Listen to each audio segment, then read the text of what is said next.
I'd like to call the Senate to order. Mr. Clerk, please call the roll.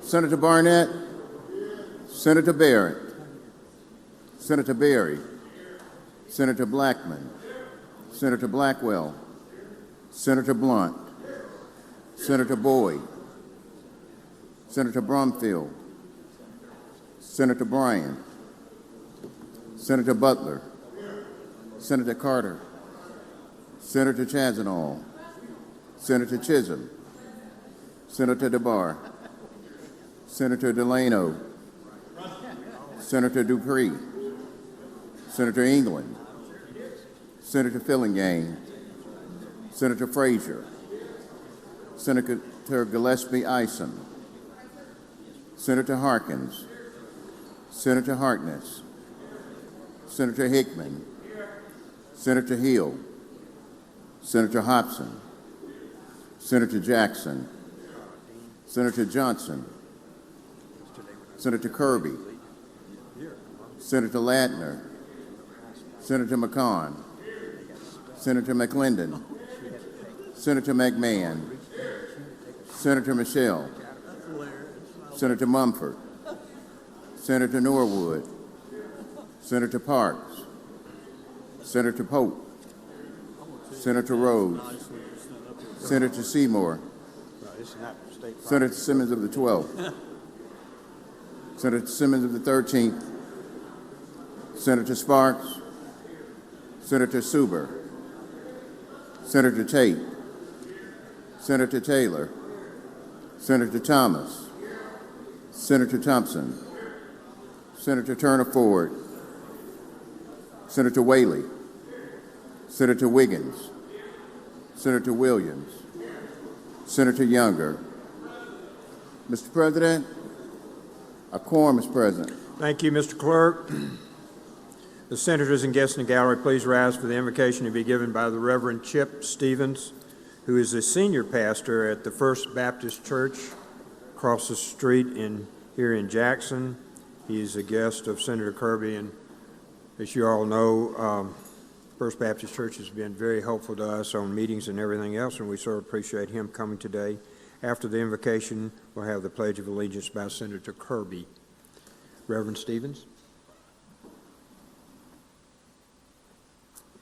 Let us pray. Our Father in heaven, we bow before you and begin this day praising you for who you are. You are God Most High, the Creator and therefore the possessor of heaven and earth. It is because of your grace that we have breath in our lungs today. It is by your grace that we live in these United States of America. It is by your grace that we live and serve in the great state of Mississippi.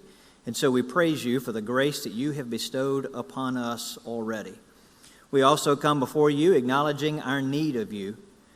The Christmas season, the message of Jesus coming to the earth, is a reminder that the only way we could ever come to know you is by you coming down to us. And so we acknowledge that as we live and as we serve this day, we are in need of wisdom from above. And we don't have that on our own.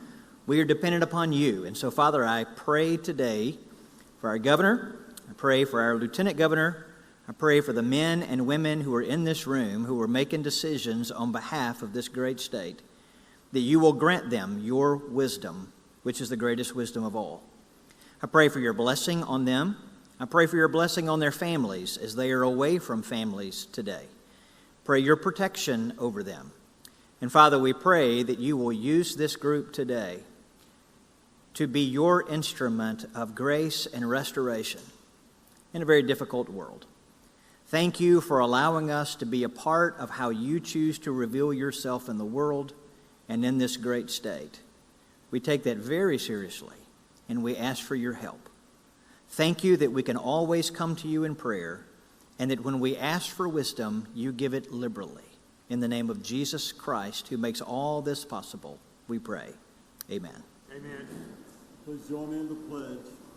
I pledge allegiance to the flag of the United States of America and to the republic for which it stands, one nation, under God, indivisible, with liberty and justice for all.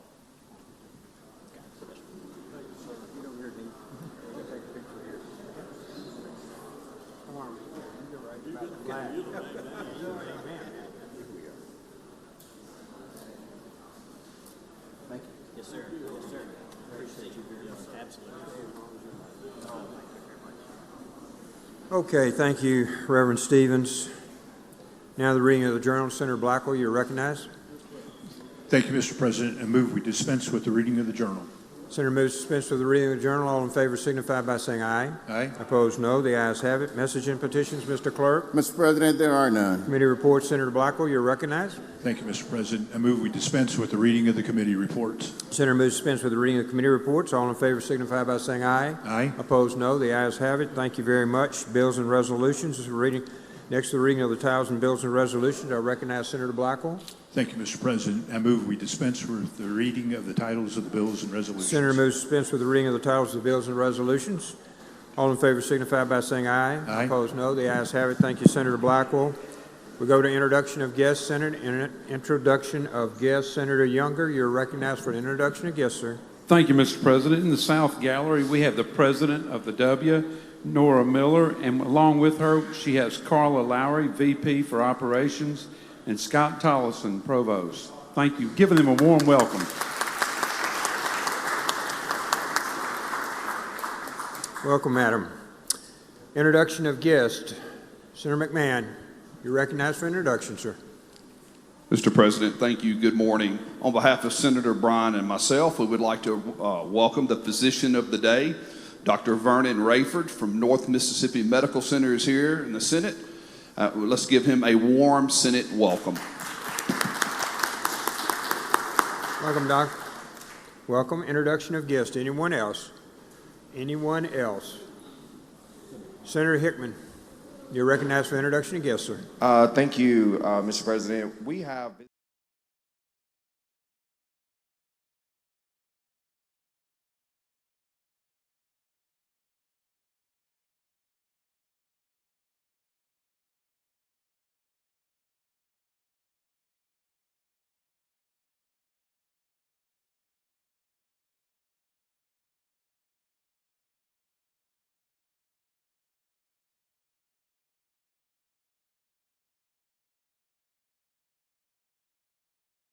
introduce our pages before any others. These are the first wonderful pages for us this session.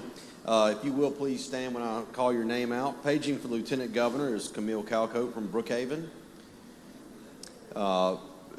From Brandon, Will Causey.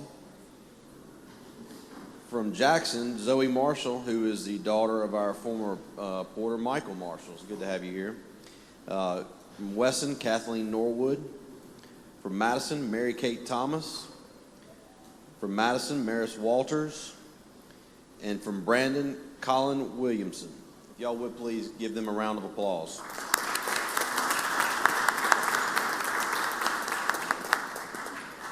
Thank you. Welcome to the Senate. Appreciate y'all's hard work. Glad to have you with us. Any other introductions? Any other introductions? We'll move quickly to the calendar. Senator Hobson.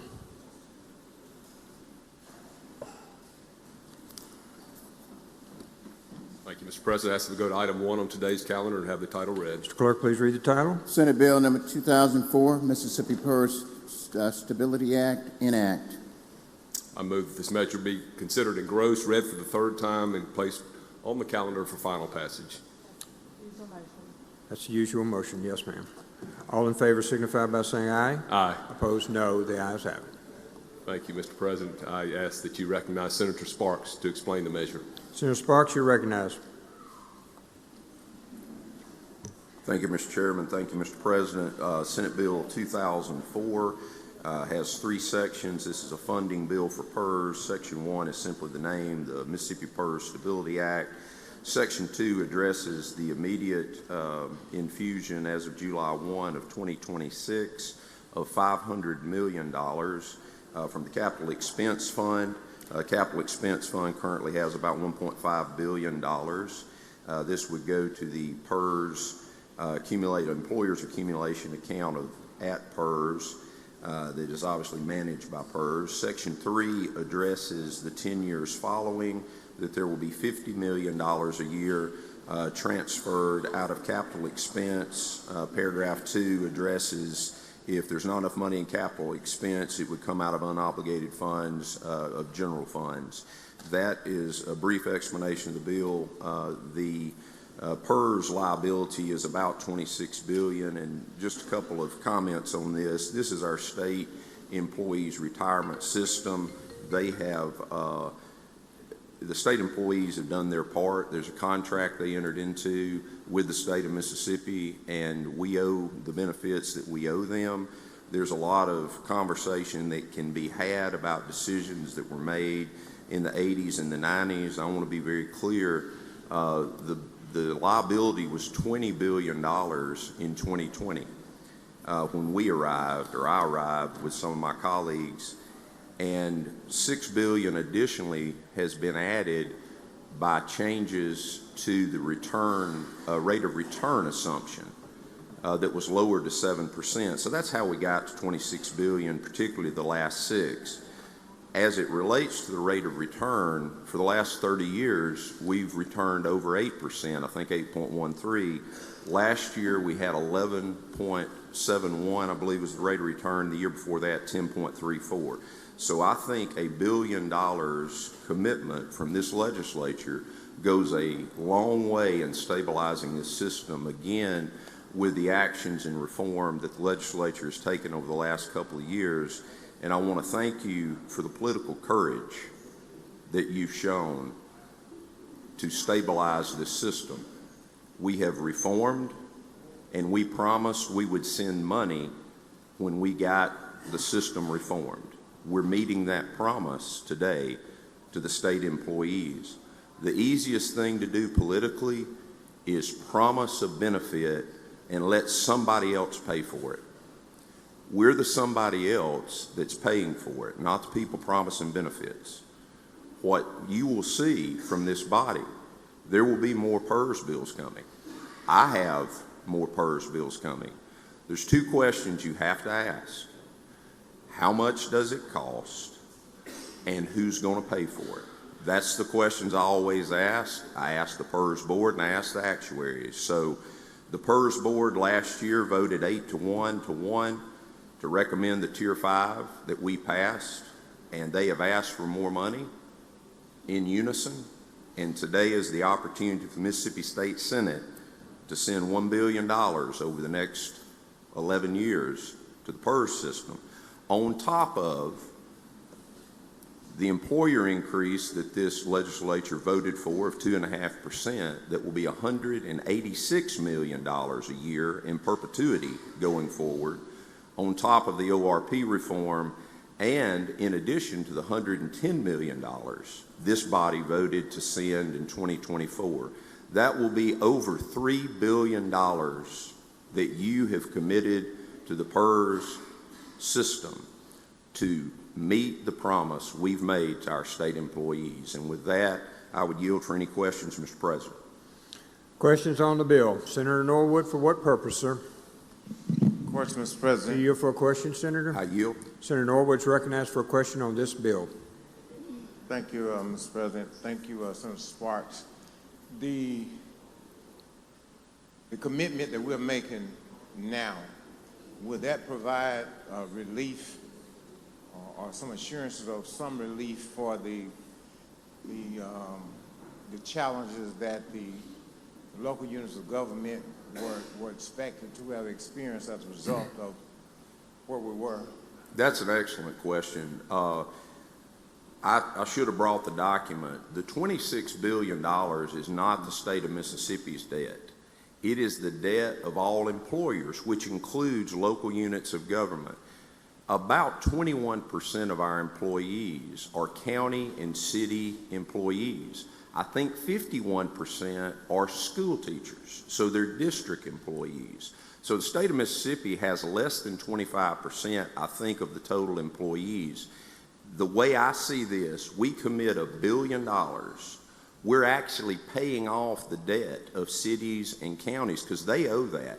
The town of Belmont, my little hometown, has a number on that sheet that's pro rata their percentage of that $26 billion debt. So this is basically the equivalent of a project bill, spending hundreds of millions of dollars, not just paying our employees, but paying it on behalf of the local units of government. So yes, it will help them, because one of the things that happens each year, they have to take their percentage of the net pension liability and report it on their balance sheets, because that's what the Governmental Accounting Standards Board requires. So it hurts the bond rating of a local county, school district, or city, as well as the state, if we don't do this. So I think this is a good sign, not only of our commitment to our state employees and retirees, but also to the bond market, so that it lessens the debt on everybody's books that's an employer for PERS. Thank you for that question. Thank you, Mr. President. Thanks, Senator Sparks. Thank you, Senator Norwood. Other questions on the bill? Other questions on the bill? Seeing none, Senator, we're ready for your motion, sir. I'd move for passage on, I have a question. I'm sorry. Your light didn't come up, Senator Bryan. For what purpose, sir? I'd like to speak on the bill. Please proceed forward. Anyone else who would like to speak on the bill? Anyone else? Senator Bryan, you're recognized to speak on the bill.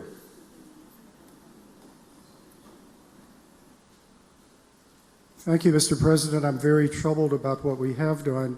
I'm very troubled about what we are doing, and I'm very troubled about what I think we may be doing in the future. The first thing I would say about today's calendar is, once again, we're following the procedure, apparently, of a committee meeting one afternoon, taking up legislation of far-ranging implications that will be with us for decades and decades, and then voting on it on the floor the next morning. You would think after last year we had learned that's not really the best way to do things, but here we are again. Once upon a time, the legislation involving the retirement system went to the Finance Committee, and all the legislation involving the retirement system went to the same committee. So there was some ability for some group of people to have oversight over everything. This bill is from the Appropriations Committee, I suppose because it's an appropriation. Or deals with appropriations. There are retirement system bills that have come out of some of these committees that just sprung up like invasive species over the past several years. And it's just not good, and it's not coordinated, and I find that troubling. If we're going to put money from the state treasury into the retirement system, which clearly we've needed to do for some time now, I don't understand why there is this obsession, just this fixation, that we can't simply have a diversion that sends a certain amount of money to the retirement system every year. That's been the simplest thing to do. It's what we should have done years ago in some amount, and we're still not doing that, and for the life of me, I don't know why. Given what we have left, the simple thing to do is divert X million dollars a year from sales tax collections. Among other things, I think the actuaries will treat that different if it's a perpetual diversion and is not dependent on legislative action from year to year, but takes place by operation of law. It's the same dollar amount, basically speaking, to the general fund. I don't know why we're not doing that. But at the same time, we're doing all these things about the retirement system, including, lest there be any question about this, passing legislation that says if you go to work on or after March 1st, you will have no meaningful retirement system other than what is held out of your own paycheck. Practically the entire cost of retirement, so-called, for anyone that goes to work after March 1st will be paid for by a deduction from that individual's salary. But about 15%, or whatever it figures out to, of payroll for every city and every county will still be assessed to pay not for new employees after March 1st, after everybody did the politically brave thing or whatever the gibberish is and voted to do away with the retirement system, cast that tough vote. What it means is the cities and counties and school districts are going to be paying 15% of payroll forever into this. That's how you're taking care of the debt. Well, what that is going to do is give a huge incentive to local governments to privatize everything. And some of the people behind this, by the way, are very much in favor of that. Some of the people across the street who are leading us down this path that all of us seem to be rushing to go down know full well what it's doing. They fundamentally don't believe in government, let alone retirement system for anybody that belongs to the government. They want something that somebody can get a fee of, somebody can get some money of. They don't want money going for benefits unless it goes through somebody that's going to collect a percentage. But as more and more cities and counties privatize, and we're giving them an incentive to do that with the structure that we have now, it reduces the size of the payroll. So the amount that you get from assessing payroll goes down. Or the amount if you're going to get the same amount, you've got to increase the percentage of payroll assessment. That is a death spiral. That has been staring us in the face for years, and it's the one thing we're determined not to do anything about. One of the things we could do, and I think we should do, is in some way supplement payroll for local governments so that we send to local governments, I'll just say 2% of their payroll every year from the state, which would help defer the amount of payroll they have, the amount of percentage they have to deduct for the employer's contribution. The other thing we need to do is to look at some fee on privatization. In other words, if you're going to privatize the garbage collection,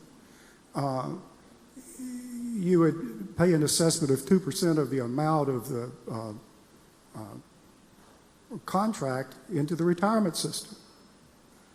None of this is perfect, none of it solves the problem, but at least it begins to alleviate the incredible incentive we're giving people to privatize everything, which is terrible for employees, terrible for the state, terrible for the retirement system, but we won't address that.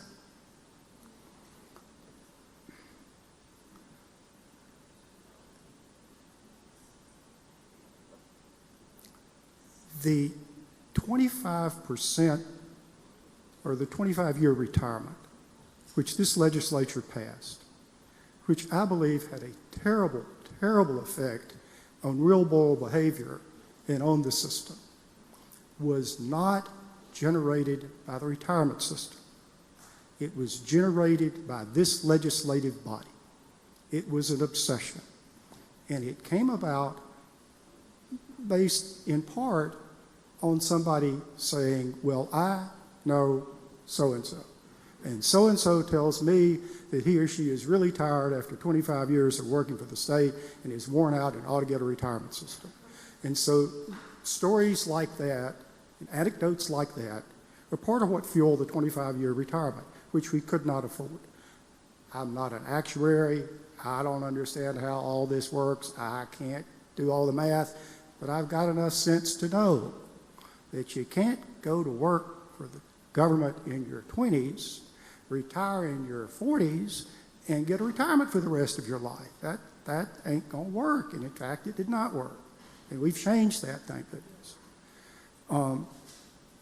But we're stuck with the deal that was made previously. I'm worried now because there's other legislation that's going to do the same thing. It's based on anecdotes and what we'd like to do here, yonder, and there. We're going to pass something with an effect on the retirement system that I think is the same type, though not of the same impact, is the 25-year retirement, which we never could have afforded. And so I'm concerned about that. I think it goes without saying that I'm concerned about what's happened to the retirement system. And I think we've forgotten what the retirement system's all about. The retirement system is paternalistic. If it were not paternalistic, we wouldn't get involved in people's retirement. We'd just give them whatever money there is and let them go fend for themselves. But we have seen what happens in real life, which is individuals do not adequately save for their retirement years. And so the purpose of the retirement system, you can tell from the name of the system, is that it's to provide for people who are retired. We don't need to be paying any sort of benefits for anybody that's not in their 60s. We just don't have the money to do it. If you want to retire in your 50s, good for you. If you can save up and afford to do that, fine. But the system can't pay for that. We need to focus retirement benefits on people in their 70s and 80s in particular. And I'm concerned with what's on the books that got passed last year. It's the worst of all possible worlds. It has a 13th check, or whatever you want to call it, that the legislature can vote for if they want to. It's just a hodgepodge of every bad thing you could possibly do rolled into one. I'm going to vote for this bill because at least it gets some money from the state into the system, which we need to do. But this is a really big problem. It is, what we have done is just incredibly unfair to new hires. Oh, by the way, the 7% assumed rate of return is an extremely low rate of return. That matters because so much of weeping and wailing and gnashing of teeth about the system is based on this 7% assumption. You can't, we're making more than 7% and always have. That has huge implications in the future. But we are where we are. All I'll say is I'm thankful for what previous generations did for my generation. And I'm heartbroken that in so many ways, my generation seems determined not to leave the same legacy to future generations. Senator Sparks, you're recognized. Thank you, Mr. President. This is a cash infusion to PERS. That's what this bill does. It sends $1 billion to help pay for liability, all of the issues that Senator Bryan addressed. Now, once upon a time, as he said, this system was 90+% funded in 1999. Once upon a time, these bills ran in decent order through whatever committee in 1999 they chose to run them through. And once upon a time, a legislature gave benefits to state employees in an election year that I'm quite certain there wasn't any social media, but they probably utilized in their reelection campaign in '99. Once upon a time, that was politically expedient. Today, it caused every problem that Senator Bryan just addressed. But there's something that's bigger than that. He talks about payroll. He is 100% correct. Pens are not the issue. The number of state employees are not the issue. Gross payroll is the issue. We have about a $7 billion gross payroll. The good thing is, and I'll be glad to pull the numbers for the last 5 years, but I'm on the PERS board, so I hear these actuaries. I see the votes of the PERS board, and do you know that we take a negative hit on the liability because this legislature has given more pay raises to state employees than the actuaries had assumed.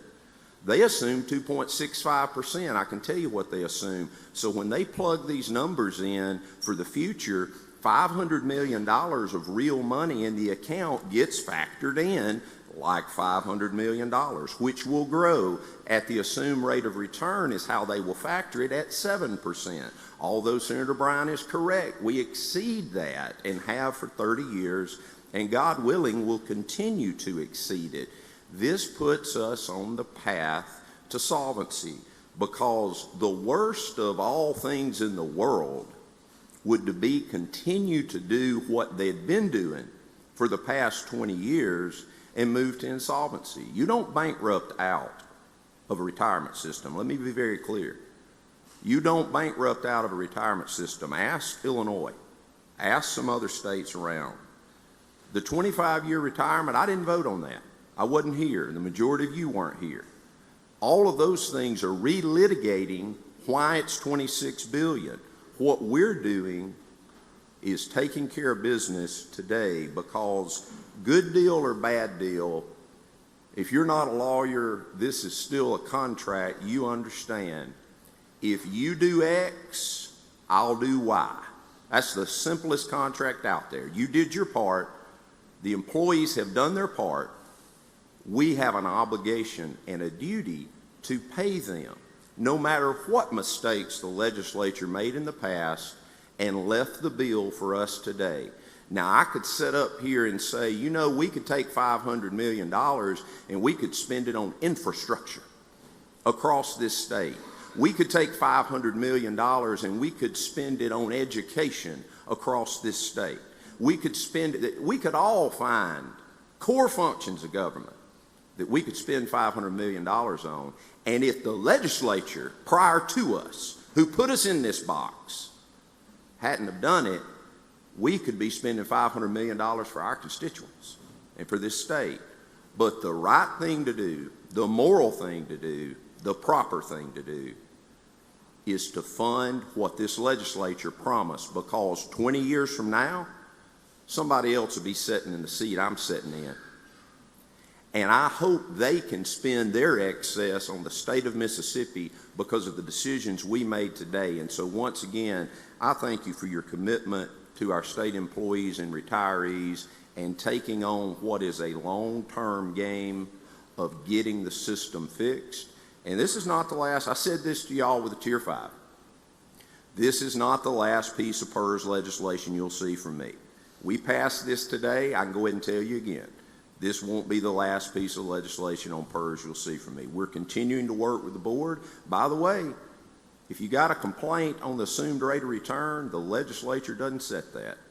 The board sets that based on the advice of the actuaries. And an ad hoc COLA that Senator Bryan referred to, that's what Alabama's been doing for a decade, and they've given COLAs to make sure that they take care of their older retirees. So we're going to continue to move in the direction that we believe makes the system solvent and stable, just like the Act says. And with that, Mr. President, I would move for passage on the morning roll call. Use of the morning roll call has been requested. Does anyone object to that procedure? Anyone wish to be recorded as voting no? Anyone wish to be recorded as voting no? Seeing none, bill passes. Morning roll call, aye. Moving too quickly to the calendar. Thank you, Senator Sparks. Senator DeBar, you're recognized. Thank you, Mr. President. Call up item number 2 of the title read. Mr. Clerk, please read the title. Senate Bill 2001, School Teachers, Assistant Teachers, and College Faculty Pay Raise Up. Make the usual motions. Usual motion. All in favor signify by saying aye. Aye. Opposed, no. The ayes have it. Please proceed, Senator DeBar. Thank you, Mr. President. Senate Bill 2001 is, if you'll notice, if you look at the co-authors, you see myself, Senator Hobson, Senator Boyd. This bill is a collaboration amongst the three of us and the Lieutenant Governor. The Lieutenant Governor came to us and said, I want to increase pay for our teachers, our TAs, and our professors throughout the state. And so the three of us work together and we come up with a bill that's before you this morning. And so what Senate Bill 2001 does, it creates a across-the-board $2,000 pay raise for teachers, teacher assistants, CT instructors, as well as our IHL and community and junior college professors. We do know that $2,000 probably is not enough, or is not enough, for our teachers. However, as you just heard, you voted to pass a bill spending $500 million. A budget is finite, and so at this point, we thought being conservative with our initial pay raise would be prudent. If you recall, though, once you recall back in '22 when we passed the pay raise of averaging about $5,000, we didn't start out at $5,000. We eventually got there through negotiations with the House. Senator Hobson was able to find some more money working with the House, Chairman Reed over there, and eventually we got to $5,000. Can't promise you that'll happen this session. What I can promise you, this is the baseline. This is the minimum that Senator Hobson has allocated, appropriated for this. This is going to cost $132 million. And so I think it's a good start. We're going to keep working on it as it moves through the process. And I think, as we keep working on it, we're going to look for more money. One of the other provisions of the bill that we passed last year involves TAs, teacher assistants. If you recall back in the last pay raise, some districts would take the money that we appropriated for their pay raise and reduce their local supplement for TAs. So they really didn't get a pay raise. They were paid the same because they just used the state money to supplement it. So this legislation, same as the bill we passed last year, prevents that. It says you cannot decrease the pay for TAs when we pass this bill. So that is an explanation of Senate Bill 2001. I will yield for any questions. Senator Barnett, for what purpose? Thank you, Mr. President, for a question. You yield for a question, Senator Barr? I do. Senator Barr, you're recognized for a question on this bill. Thank you, Mr. President. Mr. Chairman, thank you for thinking about our public school teachers because I can't hear you. I don't have my hearing aids in, Senator Barnett, so you need to speak loud. I'm sorry. Can you hear me now? I can hear you now. Okay. Well, I just want to say thank you for the willingness to take this on, but my question or my concern is that how do we make sure that this money is spent directly on the teachers and the teachers' assistants and not being used by the school board to find a way to pay superintendents and staff people and those people that are not involved directly in the day-to-day. Right. So generally, if you look at the appropriations bill at the end of the session that will be passed, the pay raise is outside the funding formula. It'll be a line item that says $132 million specifically for the pay raise for teachers, okay? That money is not folded into the formula until the following year. So when we pass our appropriations bill this year, you will see that money allocated, specifically allocated for teachers and teachers' assistants. Now, with our college professors, IHL and junior college, we are appropriating a lump sum, and that money will be divvied up amongst their professors at the discretion of the professors, unless otherwise stated in the appropriations bill, and that'll be something Senator Boyd, Senator Hobson work on.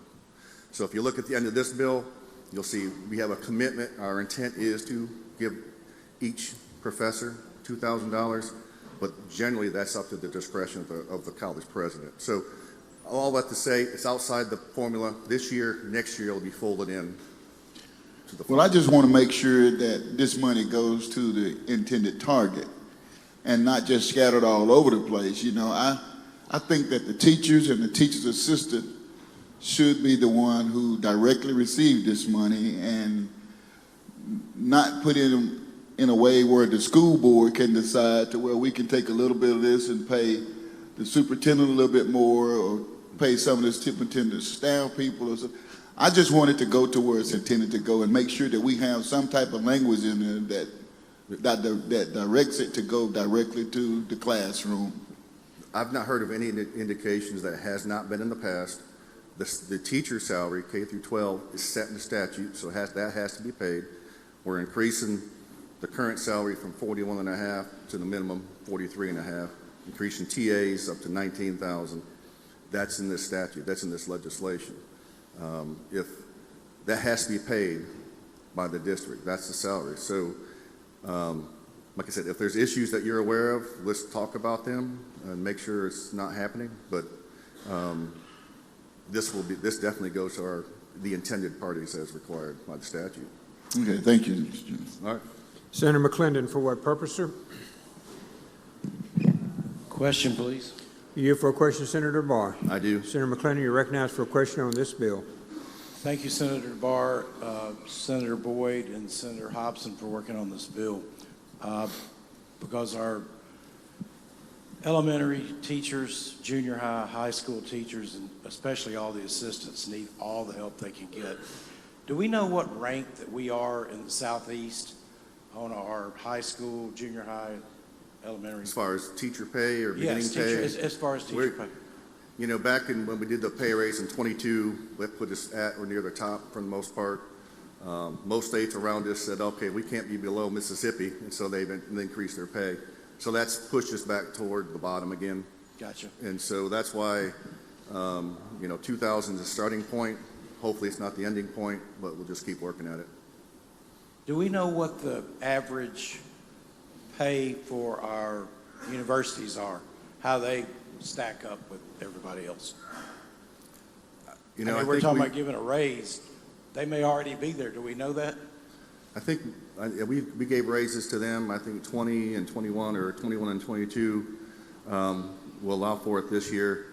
I guess I'm not sure how it is throughout the southeastern average, though. So I don't know. But we know we're low on high school, junior high, and elementary. Yep. Shouldn't we concentrate on those folks and not IHL? Well, I think the problem we have, and my conversation with Senator Boyd, I think this is the case. I think we're losing the incentive of people to teach at our universities and colleges because we're raising the salary of K through 12 teachers so high. More people are going into that field, going to K through 12, than they are in our universities and colleges. But everybody doesn't go to college, but everybody does go to. So if we raise one and not the other, that doesn't do any good for our universities and colleges, is my point. So we got to try to raise all of them together to try to keep them where they need to be.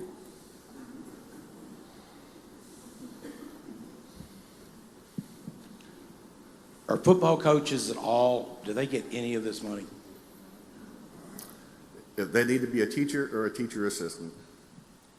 Where does the money go to the football coaches, and where does that money come from? Does any of that state Generally, money? it's my understanding that's paid out of the local funds. Most of the money that comes through the funding formula goes straight to teachers or teacher assistants. Are football coaches in PERS? I don't know. They may or may not be. I would assume they would be.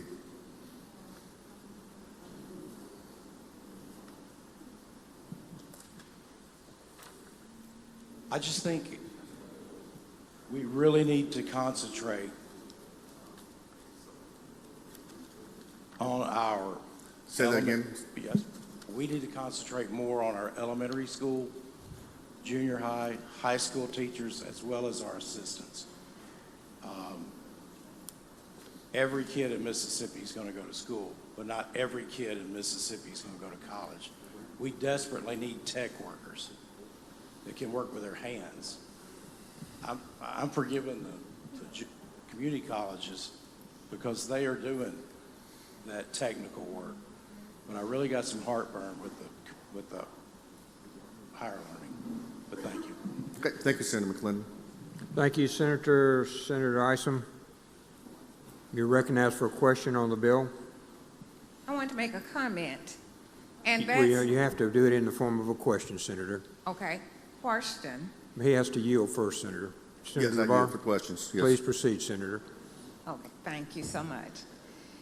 My question is, have we considered when we're talking about like the teacher pay and bringing up the colleges and the other educators, that for each level of the educators that we have to have, different degrees, that you can teach at an elementary school level with a BS, but you cannot teach in a college without your master's or without your PhD. So we have to, you know, consider those things too. And for being an educator, that's where I'm looking at that. I would agree. Senator England. Question, For Mr. what President. purpose? Are you for a question, sir? One moment, please, Senator England. Okay. Senator England, You- I yield. Yes. Senator England, you're recognized for a question on this bill. Thank you, Mr. President. Thank you, Mr. Chairman. Senator Barr, I have just a quick question. And first of all, let me say I support the bill, and we'll be voting yes. But I did get a call from one of my superintendents this morning with a question regarding the increase, causing an increase in PERS and FICA and things like that. Is there any provision in this bill that will help out with that, or will that fall on the districts to make up those increases? The 132 million includes the increases to PERS and health insurance. Okay, great. Thank you very much, Senator Barr. Thank you, Senator England. Other questions? Other questions? Seeing none, Senator, we're ready for your motion, sir. Move for passage by use of the morning roll call. Use of the morning roll call has been requested. Did anyone object to that procedure? Does anyone wish to be recorded as voting no? No. Seeing none, the bill passes by use of the morning roll call. Senator DeBar, you're recognized on item 3 on the calendar, Senator. Thank you, Mr. President. Go to the next item. Have the title read. Mr. Clerk, please read the title. Senate Bill number 2003, Retired Educators, revised provisions regarding return to work as teachers. Make the usual motions. Senator makes the usual motion. All in favor signify by saying aye. Aye. Opposed, no. The ayes have it. Please proceed, Senator DeBar. Thank you, Mr. President. Move for adoption of the committee sub. Adoption of the committee sub. All in favor signify by saying aye. Aye. All opposed, no. The ayes have it. You're recognized on the committee substitute, Senator. Thank you, Mr. President. At some point, I have an amendment on Senate Bill 2003. 2003 is basically, and I'll start from the beginning, I'll explain for the newer folks. Back in 2024, Senator Parker helped craft and pass legislation that allowed for retired teachers, public school teachers, to return to work as teachers while still drawing their retirement in PERS. Since then, we've had very few teachers come back and take advantage of this. And so based upon that, we have spoken with the Department of Education, other education groups, superintendents, and we come up with a few changes. And the reason this is needed is because at this point in time, we have roughly 3,800, we have a teacher shortage of roughly 3,800, and that's K through 12. And so what we've done is presently there is a 90-day break in service requirement from the day you retire till you can come back to work. That's not set by, basically we have to have a break in service as required by IRS. That is what PERS is required, as indicated. Excuse me, not PERS, but DOR. Excuse me, PERS, yeah. And so they don't say how long the break in service has to be, just there has to be an actual break in service and no agreement to return to work. That's the only requirements that PERS has indicated to us. And so this legislation will provide for that, reducing the 90-day break in service down to 45. Current statute requires or allows for retired teachers to come back and earn 50% of the pay. This changes it to 65%. At the same time, the employer, the school district, will also pay the PERS contribution of the employee, which is 9%, as well as the employer, roughly 19%. The teacher will not accumulate more years towards retirement. They can still teach, and they can only teach for up to 5 years. Presently, the retired teacher can only come back and teach in the critical shortage area, which is roughly 100, 102 districts throughout our state. We're removing that requirement. Practically every district, school district needs teachers, and so we're going to allow that, remove that requirement that be a critical shortage area. We are also creating what's called an in-service distribution retirement option, which currently only county and municipal elected officials have, but it allows current retirees to come back. If they are 59 and a half, they can start drawing their retirement without that break in service. And we're also removing the requirement that you have to be a teacher. This will allow for any retiree within the PERS system to come back and be a teacher. It could be a lawyer in the system. It could be someone working at MDOT. You can come back, be a teacher, go through the alternate route, and teach. So we're trying to open it up to more careers, more people. So that is an explanation of the committee sub, Mr. President. So we'll now go to the amendment, sir. One moment, please. We have it up now, Senator DeVar. Thank you, Mr. President. This amendment deals with the in-service retirement. Basically, it should say both age, they have to meet the age and service requirements. We are changing that to we say they have to meet the age and or the service requirement, because you might not be old enough at the time you retire. So that is what the attorneys have indicated we need to change. I'll yield for any questions on the amendment, Mr. President. Questions on the amendment? Seeing none, Senator, we're ready for your Move motion. for adoption of the amendment. All in favor signify by saying aye. Aye. Opposed, no. The ayes have it, Senator DeVar. We're back on the substitute, sir. Thank you, Mr. President. I'll yield for any questions. Questions on the substitute before final passage? Questions? Seeing none, Senator, we're ready for your motion, sir. Move for adoption by use of the morning roll call. Use of the morning roll call has been requested. Senator Bryan. I would like to speak on the bill. Please proceed to the, well,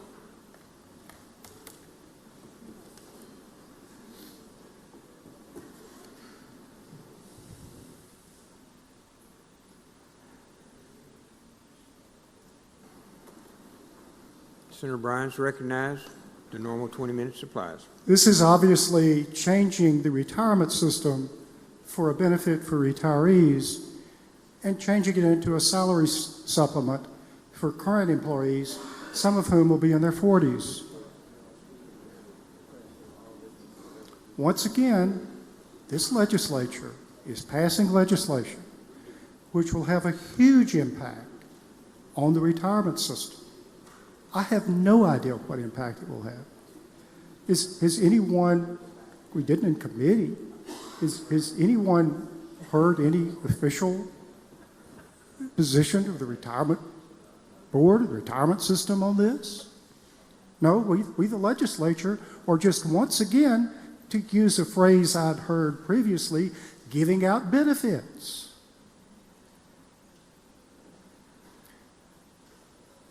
Once again, instead of looking at all of the retirement system issues at one time in terms of impact on the retirement system, all the discussion about this has been, this is a good thing for education. Maybe it is, but it comes at the cost of the retirement system that y'all are all telling me is in terrible shape. So bad that you essentially voted to end the retirement system last year. And now you're awarding out of the same pot of money more benefits. I don't know what impact it'll have on the system. I don't know how you take into account retiring at an early age, starting a 3% COLA, compounding at an early age, the reduction in income. I do know that when the previous piece of legislation was passed, that no one took advantage of, more or less, the people who understood the retirement system said, this doesn't change anything now. You're not accomplishing anything by passing this. But no, the legislature didn't listen to anybody who knew how the system worked. We went off and passed that bill y'all passed that was referred to earlier, and it had no impact. I just can't comprehend simultaneously the weeping and wailing and gnashing of teeth about benefits given out by this body previously, and then turning right around and doing the same thing literally a few minutes later.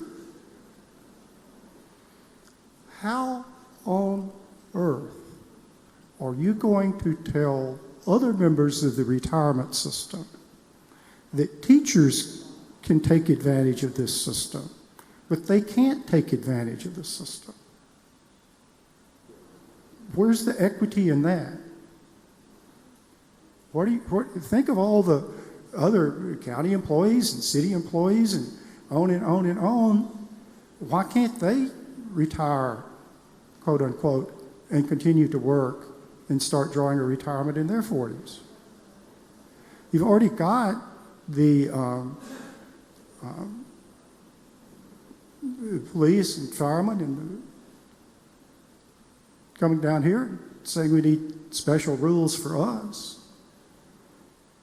This is just something that has a huge impact on the retirement system, and I can't believe that without hearing from the retirement system, without having an opportunity to sit and ask them questions, without having an opportunity for any of us to go ask a question of somebody over at the retirement system. Once again, we had a bill out of committee, and less than 24 hours later, we're about to pass it on the floor.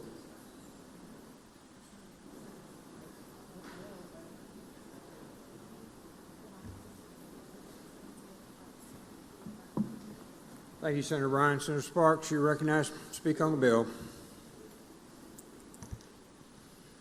Thank you, Mr. President.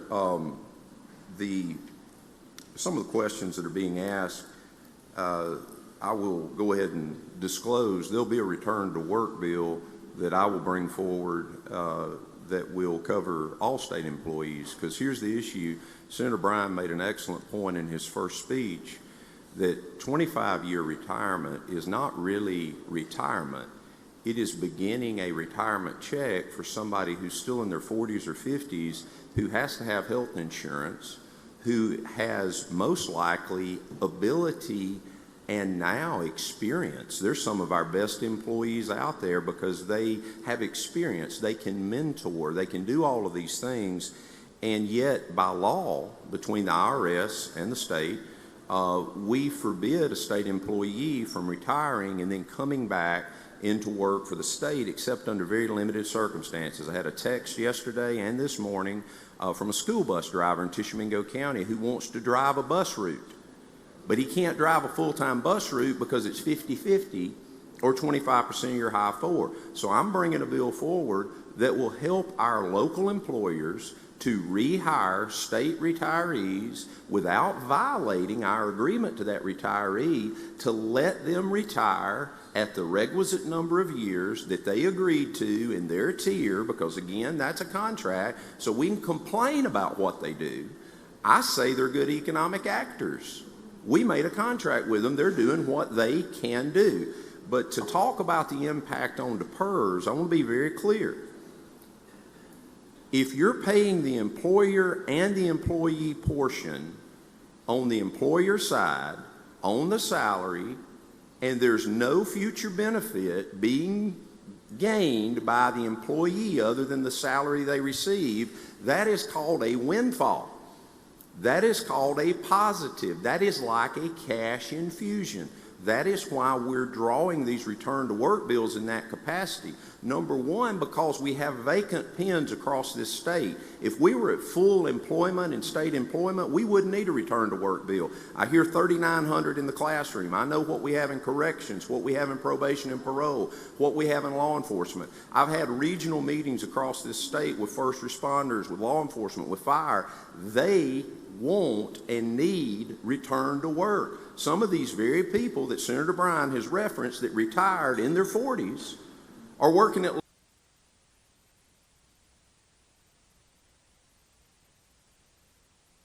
mentorship, but we need to make sure that it continues to make the PERS system more solvent. So I think it's a good bill. It's obviously, I'm not on the education committee. This is geared on a specific issue with educators, but I will bring a bill forward that will do the same thing for state employees, that will be no future benefit to the retiree, because the IRS says you can't pay in and receive a benefit at the same time in a general circumstance. So we're going to do that, but I encourage you to support the bill because, number one, we need teachers in the classroom, but we need experienced people mentoring our young workforce, because at the end of the day, and I said this to the actuaries, and if you're really bored and you want to go watch the PERS meetings, based on the legislation in 2024, we had them streamed, archived, and recorded, and we have had this exact discussion on return to work. And one of the things the actuaries cannot calculate is service to the state of Mississippi, our constituents, by experienced employees. And we would be very well served to bring some of these excellent employees who wanted to draw their check and retire, who might want to come back on a limited basis because they want to go fish with their grandkids a couple of days a week.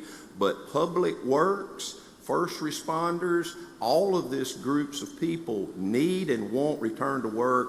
But this is dealing with teachers. We have a need. The committee believed that, the chairman believed that, I believe that, and ask you to support the bill. And we'll continue to work on positive things for PERS and for our constituents of the state of Mississippi. Thank you, Senator. Senator Blunt, for what purpose, sir? Question? For Senator Sparks? Yes, sir. Senator Sparks, will you yield for a question? I yield. Senator Blunt, you're recognized. Thank you, Mr. President. Thank you, Senator Sparks. I know you and I have been going to the PERS board meetings the last couple of years, and yeah, they can be a little dry sometimes, but obviously it's real important. And so my question to you is, I've requested this, but I do not have, and I'm asking if you have any information from PERS staff regarding whether this bill or the other bills you are considering filing will increase or decrease the unfunded liability of the system. I will tell you, I've asked for that, and I haven't received the numbers yet, and here's why. I think you remember you were there that day because the actuaries said this might change the retirement assumption. And as you and I know, and our colleagues probably know, there's about 25 assumptions they work off, including mortality. And by the way, they changed the mortality assumption a couple of years ago, $1.65 billion hit to PERS because people are living longer. Now, that's what actuaries do. They make educated guesses. So at the end of the day, their position was it might change the retirement assumption. So there's two groups of people we're talking about here. One are people that are already retired. We can't change their assumption because they're already retired. Every one of that group of people that would come back to work for the state of Mississippi, because the employer and employee part would be paid into PERS for no future benefit for that employee because they're already retired, that is a net positive to pay down the UAL. On the other side, if I've got 26, 28 years in the system and I'm a 25-year person, and I say, gosh, I can return to work and go ahead and retire. I was going to work to 32, so I'm going to leave now. And the actuaries brought that up, and I said, okay, but there's an offset because they start their check today. But in that example, let's say they retire 4 years earlier than what they were going to retire. That's a choice of the employee. All this is choice. Anybody can come back that wants to work, wants to negotiate, that's fine, whatever you want to do.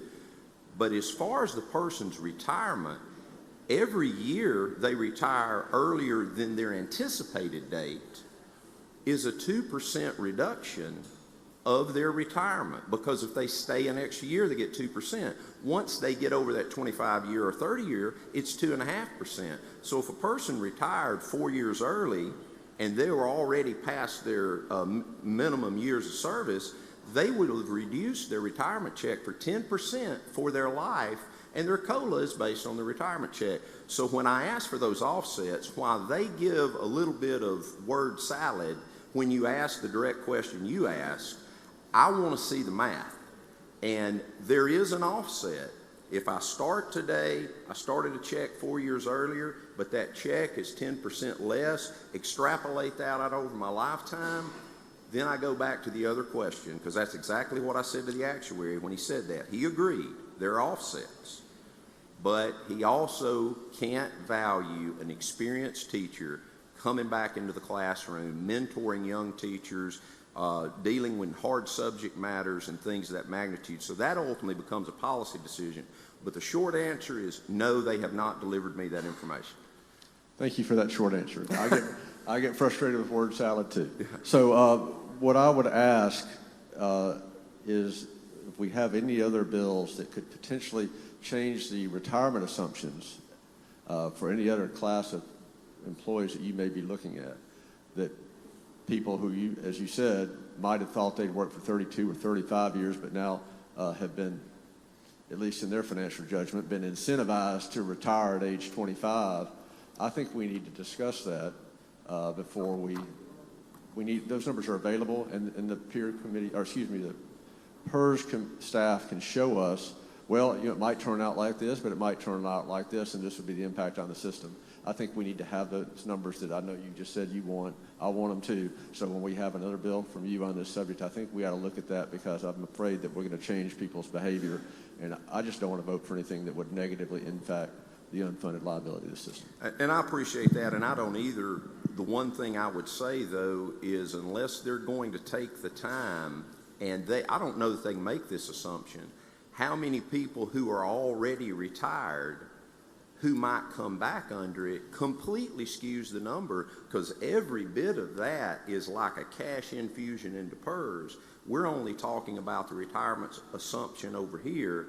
So I think they would have a hard time giving us a hard and fast number. But again, it becomes ultimately a policy decision, because when we vote to give pay raises, I can't stress this enough because it just blows our mind, we actually have a negative impact on the future unfunded liability when we give pay raises that exceed the actuarial's assumption, and we've done that for years. This legislature has given more pay raises than the actuaries assumed we would, and that has a negative impact on PERS. But I still support it because it has a positive impact on our constituents, it has a positive impact on retention. So everything can't be driven by an actuarial guess. Sometimes we have to make a decision that, again, one group of people, it's a complete cash infusion positive to PERS. The other people, the retirement assumption matters. But no, I do not have those specific numbers.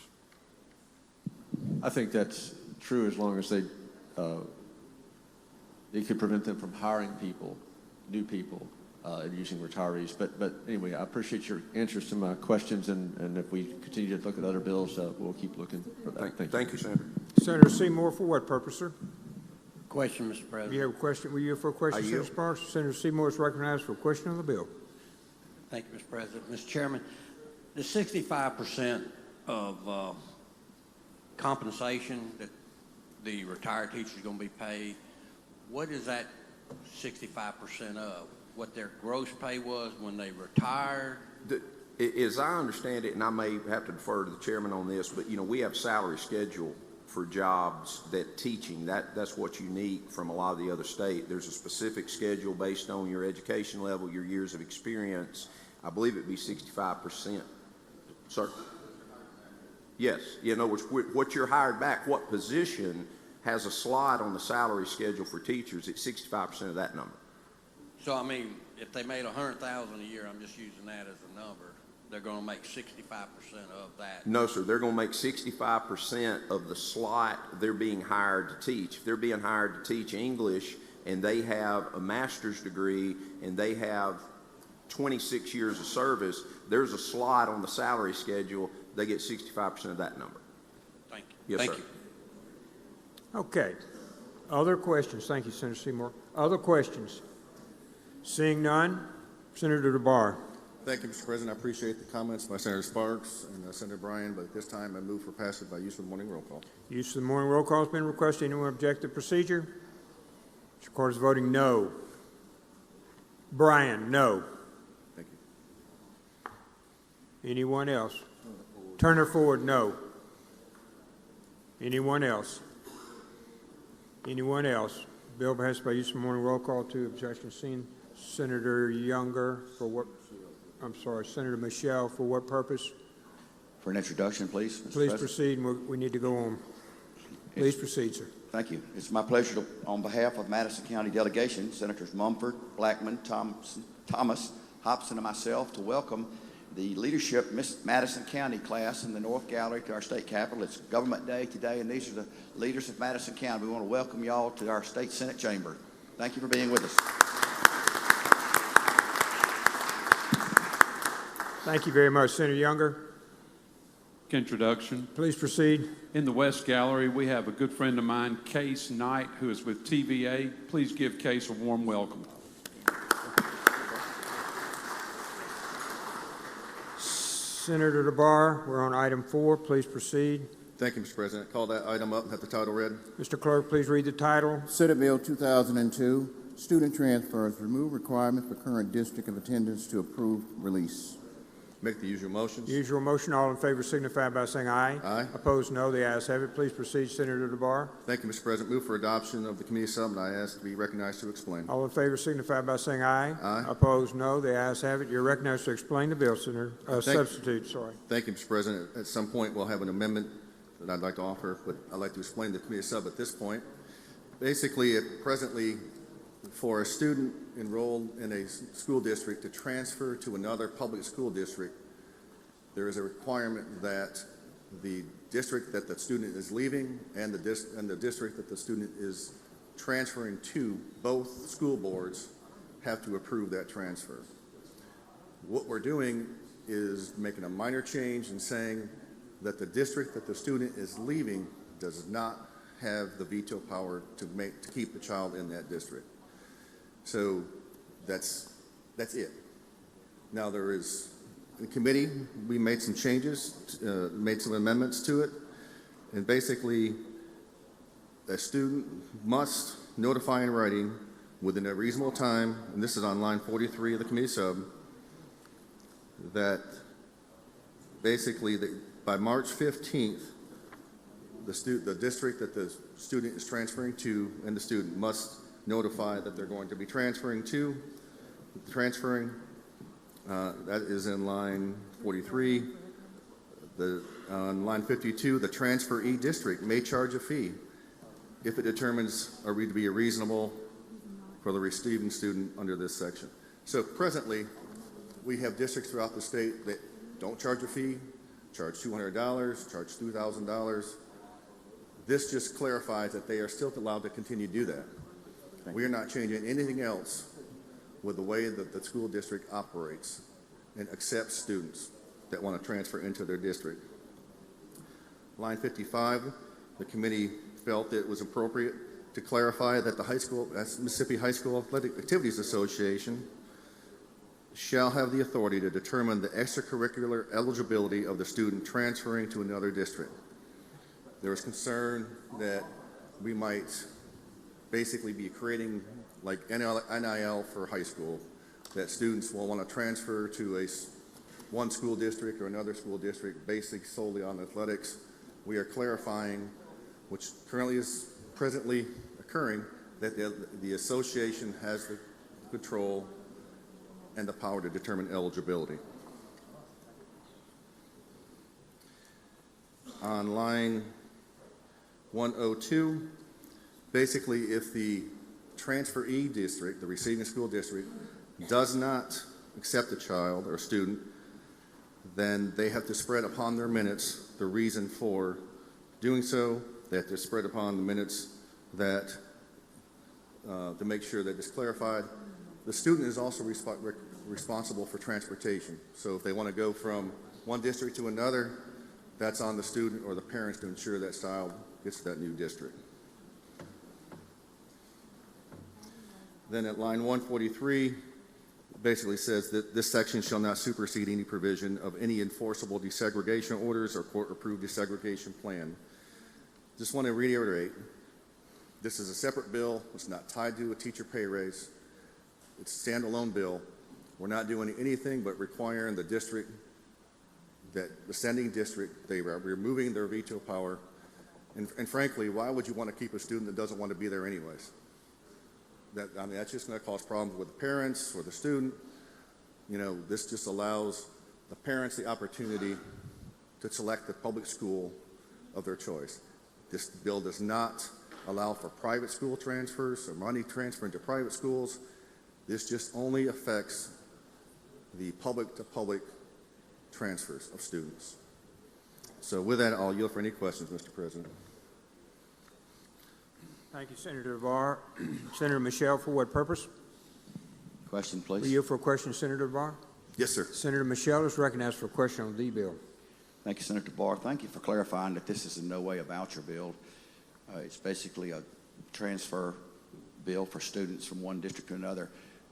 I want to take an example of one of our A-rated school districts. We have several of them throughout the state, and I'll pick one since it's close by here. The Madison County School District is an example. Right now, that district is surrounded by other school districts that are not as stellar. To the north, it'd be Yazoo County, Holmes, City of Canton, City of Jackson. Most of these students in that area in Madison, Ridgeland, are 3, 5, 7 minutes away from an elementary school, a middle school, or a high school. What this bill would do, I'm trying to figure out what it would do to help that particular district. It would enable those people in Madison to drive to a school up in Yazoo City, as an example, or Lexington, but they would have to pay their own transportation, and there's a possibility that they would have to pay an additional supplement in tuition. Is that correct? A fee to come to that school. Basically, every school district continues to do what they're doing now. Okay. All right. And in that instance, can you see any way in what I've described that would benefit that school district? That district is, that one I mentioned, is at pretty much at capacity, and they have people moving in there to buy a house. So I can't see where somebody would want to buy a house in Madison County and then drive 45 minutes to go to school in Yazoo County. In that example, any idea how it would help that district? Well, this just allows parents to have options where they want to send their child, or to what public school they want to send their child to. I understand why people want to go to your schools. They're good schools, but this does not change the ability of your school district to set capacity levels, to charge to their fees, things of that nature.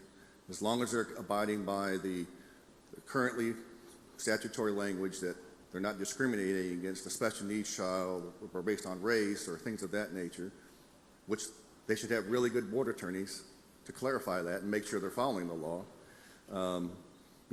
Like I said, we're not changing anything. Just give parents more options as to where they want to send their child. Thank you for your hard work on this, Decimate. Thank you. Thank you, Senator Michelle. Senator Barnett, for what person? I'm sorry, Senator. I am using his microphone. Okay, My Senator microphone. McMahon, you're recognized. I was told they disabled my mic, so. I wish to speak on the bill upon final passage. Speak on the bill upon final passage. Well noted. Please come to the front when you have a moment. Senator Seymour, for what purpose, sir? Question, Mr. President. You for a question, Senator? Yes, I do. Senator Seymour is recognized for a question on the bill. Thank you, Mr. President. Mr. Chairman, does this obligate the receiving district any obligation for transportation? No. The bill specifically says the transportation to this new district or the receiving district is on the parent or the student. Thank you, Mr. Chairman. Thank you, Senator Seymour. Senator Simmons, D. You're recognized for what purpose, sir? Question, Mr. President. You for a question? Yes, I do. Senator Simmons is recognized for a question on the bill. Thank you, Mr. President. Thank you, Mr. Chairman, for yielding.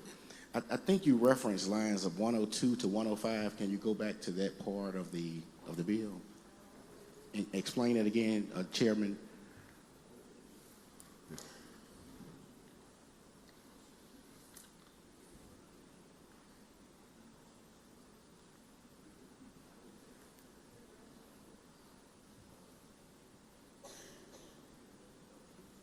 Did you hear me? No, I didn't. Oh, I'm sorry. What's I'm the sorry, question? Mr. Chairman. I said you talked about lines 102 to 105. Could you explain that portion of the bill again? The responsibility for the transporting the student to the transferee school district should be either the parent or the guardian if the transferee district does not agree to consent to the transfer, which shall be spread upon the minutes to provide transportation. So we're not changing the law. I mean, basically, if the district wants to provide transportation, they can, but that's what that language indicates. But if they don't, they have to provide it, spread it upon the minutes. Say like they're 2 minutes away or something, like cross county lines or something like that. I would imagine that's what that is, yeah. And I guess my concern is as it relates to some students may not be able to provide transportation, or they don't have the means to have transportation to the school that they want to go to. Does this create a problem as it relates to what is being characterized as school choice for those parents and for those students? I think all the factors that a parent would want to take into consideration when they decide to transfer school districts, that transportation should be one of those factors. So, that new school district may have a better, AP program or a robotics program that they would think is more appropriate, and they will take on the transportation needs of themselves. So, I don't see that being the sole factor. I just think that it's one factor that a parent or guardian should take into consideration. In most school districts, I think they have really good board attorneys they have a policy or under state laws and federal laws on discrimination and that and the other. So I don't see that being an issue. And you also, in your explanation of the bill, Mr. Chairman, you said that the school that the child is leaving, so I guess the sending district, they can no longer, based off the legislation that's before us, could veto a child from leaving the sending district to the receiving district. Is that correct? Well, my question is, can the receiving district veto that child from coming to that district? The receiving district can set a policy as to the requirements that they have, so long as it complies with law, federal and state law, and how to receive transfer students. They don't have to accept any. Okay. They can accept, as many as they want based on the capacity and things of that nature. That's current law. That's been what's been going on as long as I've been here, and probably even before that. So we're not changing any requirements of any of the school districts other than that one little provision, removing the power of the sending district to keep a child. So hypothetically, if 100 students wanted to leave a school district in Hinds County and go to Madison, based upon the proposal before us, Hinds County could not veto the choice that those 100 students have made, but Madison County could select out of the 100 which ones they want to allow to come or not. Is that correct? Yeah, they can have a policy that says, which they probably have it in place already, that 100 students can leave Hinds County if Hinds County so chooses to let them. So whatever they're doing now, I'm pretty sure they're going to continue doing what they want, the same thing in the future. I guess my concern, Mr. Chairman, is just the cherry picking. I don't know if... Well, we don't want to dictate to the local districts how they choose and select. We want to make sure it complies with law, federal and state law. But, we're not going to dictate to districts how they set their capacities and select students, because at this point, I've not heard any complaints or issues regarding that at this time. So if it happens to become a problem in the future, maybe we'll address it. But it's not been an issue at this point. I don't have the benefit of serving on Senate Education. Was it any consideration in the committee on whether or not the receiving district will select only the most affluent students or the most athletically gifted students? Was that discussed in committee? To the detriment of maybe a special needs child or things of that nature, which I guess that's a point of your question. At this point, I have not been made aware of any lawsuits, any issues regarding the transfer of students to a new district based upon race or athletic ability or intellectual ability. And so that's why we talked about that. Yes, sir. But we said there's not been an issue at this point. This has been the law for decades, I'd imagine, even before I got here. So why address it now? A problem that has not occurred. Why? This seems like a solution in creating a problem. And before now, if it has been the law, why do we need this law? Because as I understand, and I am a school board attorney, it has been on a case-by-case basis, but what the legislation before us would do will allow large numbers of transfers of students from the sending district, but it also would allow us the receiving districts to, for whatever reason, decide which students they want to allow in. Yeah, but we're saying the sending district can't stop a student to leave if they have a district to transfer to. I mean, if they don't, they're going to stay where they're at. But it's my understanding that roughly 75, 80% of the school districts throughout this state do not keep a child from leaving. And so this has been rocking on and doing well and not causing problems for years. And so I don't see it being a problem moving forward in the future. And my last question goes to your response a minute ago to one of my questions. Okay. Was it any consideration regarding the increased litigation costs of the receiving district for every decision that they make to reject a student? Was there any consideration in the Education Committee as it relates to this bill? As I said previously, I'm not aware of any litigation regarding a transferring student. So I don't know that there will be increased litigation costs. Okay. Thank you. Thank you, Mr. President. Thank you, Senator Simmons. And Mr. President, I'd like to speak on the bill at the appropriate time. Thank you, Senator. Senator Kirby. Thank you, Mr. President. Mr. Chairman, if I'm hearing you correctly, we're not changing anything except for the fact that they have to release a student from a school district. Correct. That's it.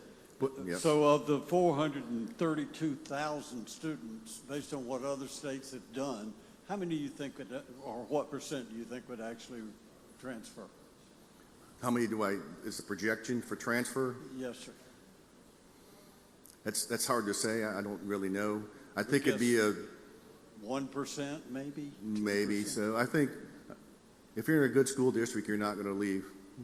Now, the Lieutenant Governor and I have talked about districts throughout the state that are F districts, and how do we help F districts, especially if they've been an F district for several years in a row. But, I think it'd be a low number, to be honest with you. I think so as well. My last question is, if a student transfers and not happy at that school, what happens at that point? They have to go back to their original school? Repeat your question, Senator Kirby. If a student transfers to a new school district and then decides that he doesn't like that school for some reason, does he go back to his original school? Goes back to the home district, yes. Thank you. Thank you, Senator. Senator Barnett. For what purpose, sir? Question, Mr. President. You for a question, Senator? Yes, I do. Senator Barnett, you recognized for a question on the bill. Thank you, Senator. Years ago, Senator, and you may remember this, when Senator Tolleson was here, we had a long debate one night. I think it went. Long debate on. We had a long debate, and it went late into the night because of an amendment that I had offered that restricted students from leaving the state, from going out of state because of special needs.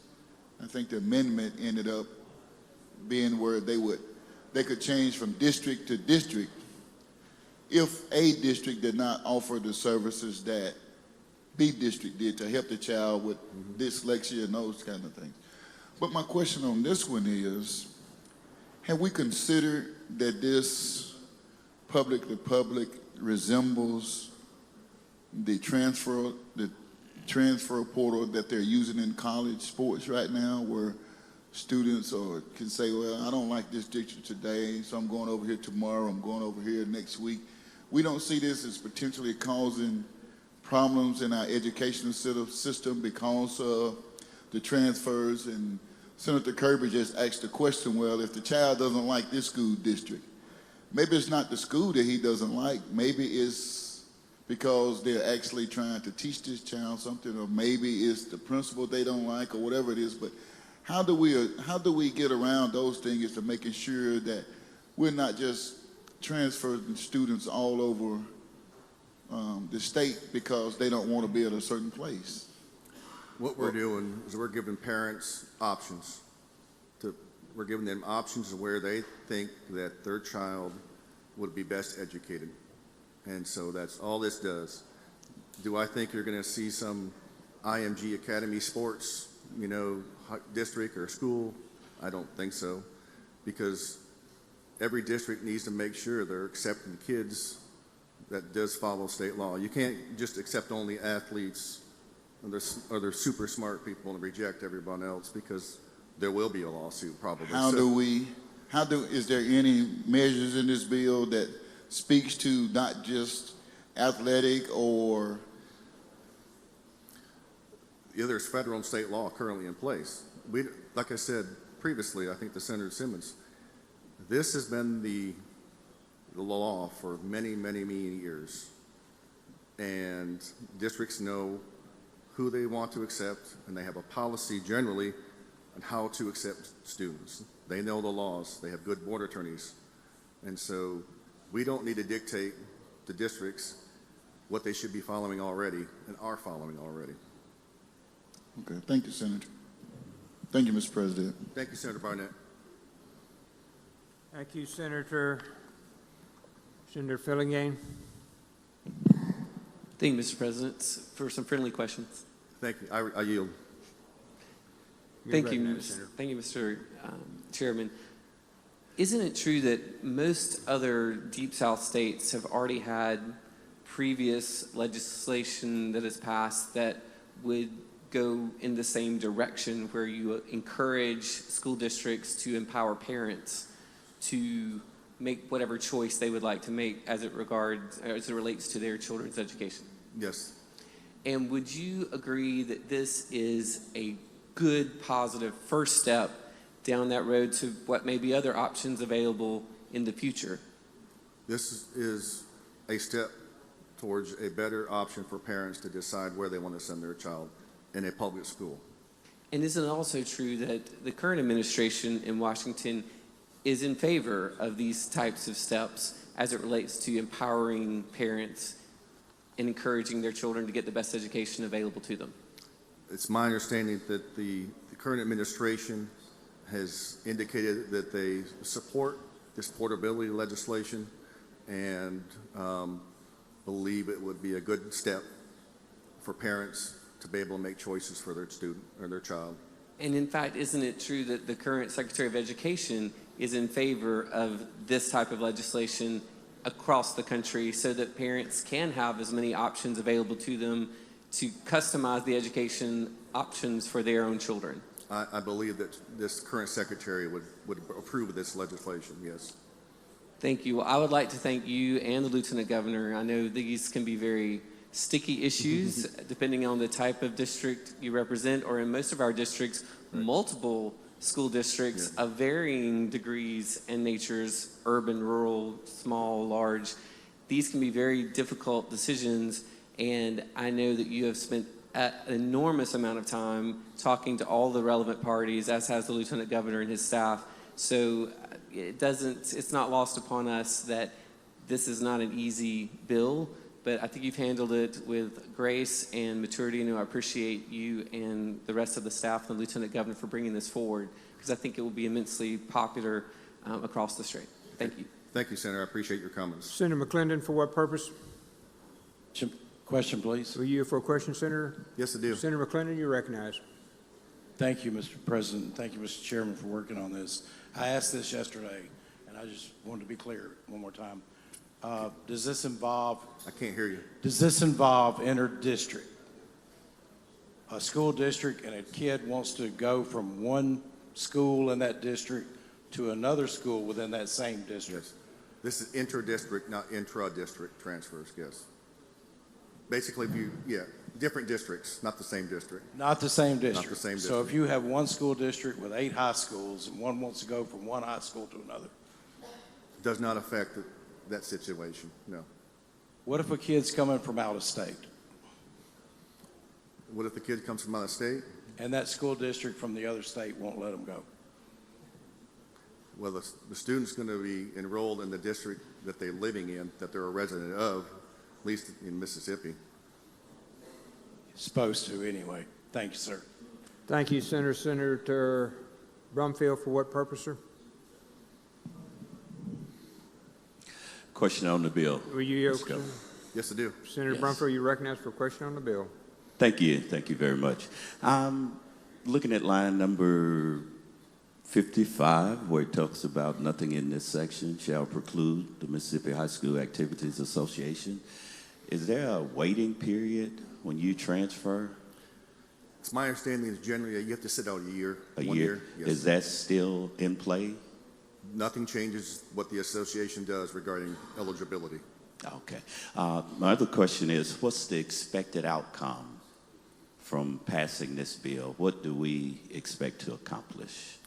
We expect to accomplish parents having a greater voice, a greater ability to select the public school that they think is best for their child.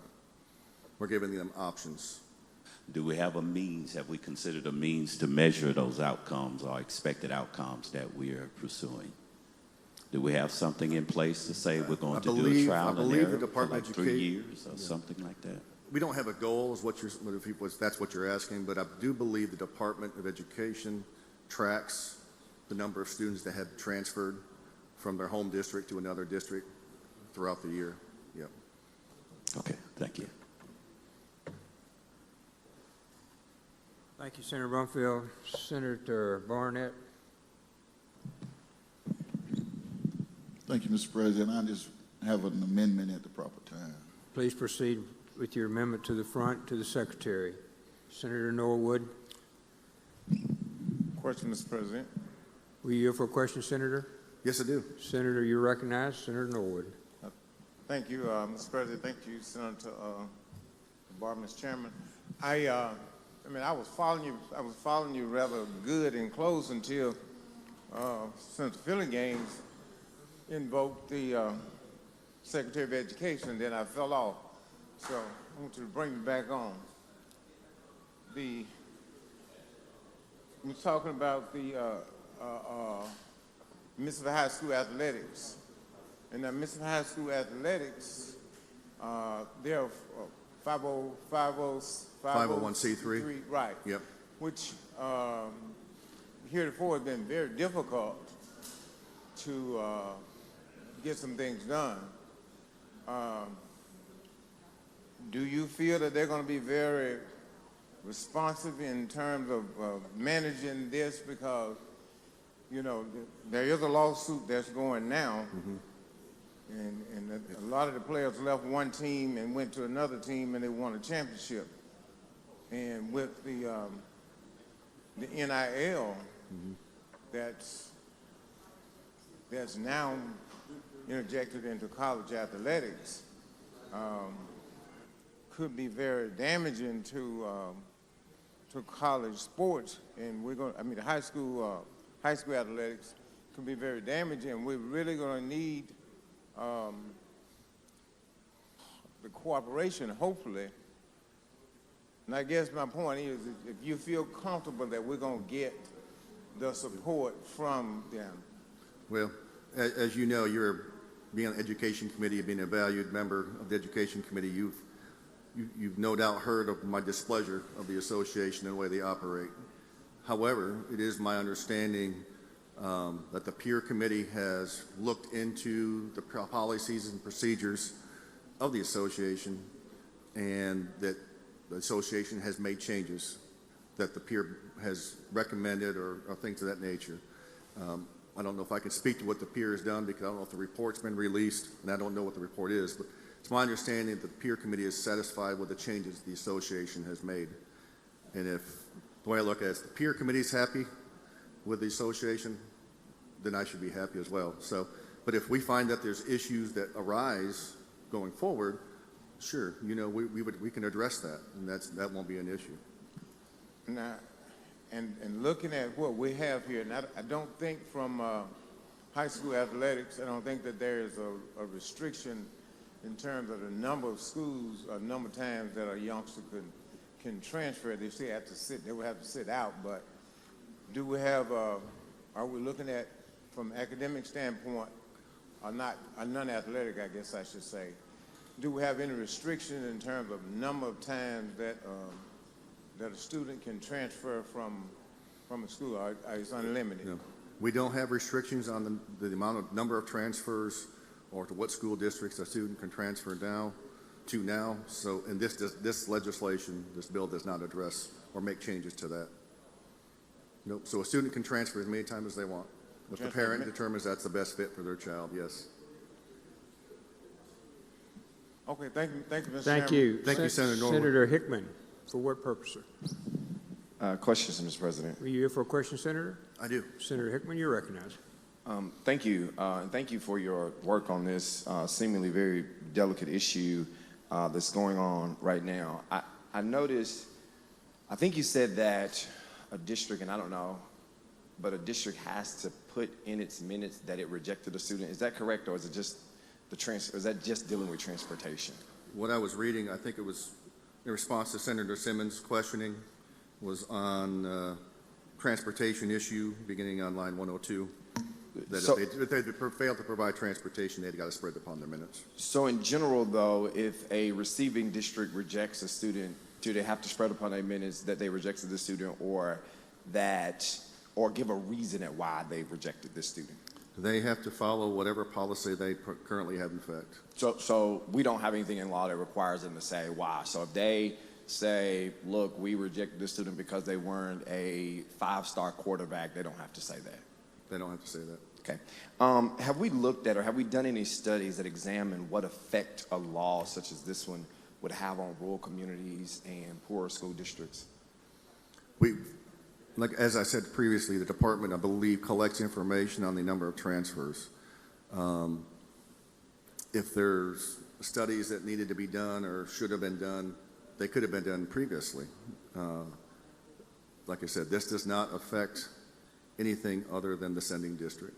And So we didn't use any data in drafting this or looking into it? As my response to Senator Kirby, we expect a low number of the 420,000 students. So.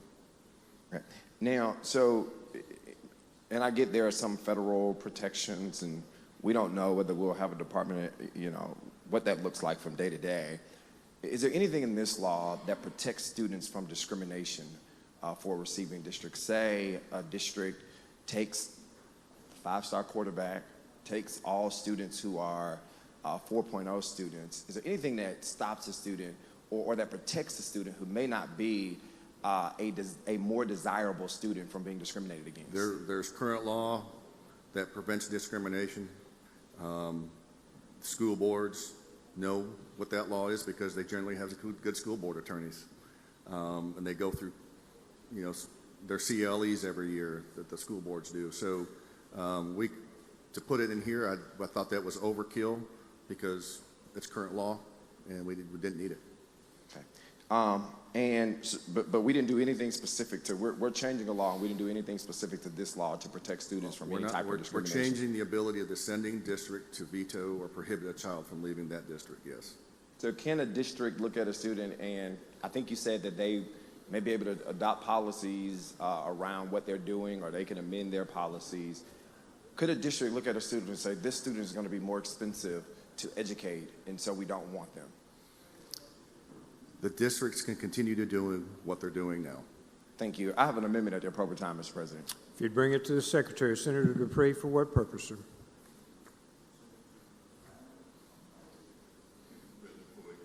One moment, please.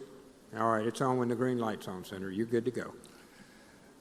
You have to ask for a question now. If you would ask, are you prepared for a question, I sir? use for a question. Okay, Yes, sir. thank so you. you for a question, Senator Dupree. Yeah, thank you very much. It'll be my first opportunity in the world to do this, so I hope I do it right. My question, sir, is, Mr. Chairman, I have served on several different committees, school board, board of supervisors, those kinds of things. Wouldn't you agree that the most difficult, probably, position for a person to serve on would be a school board?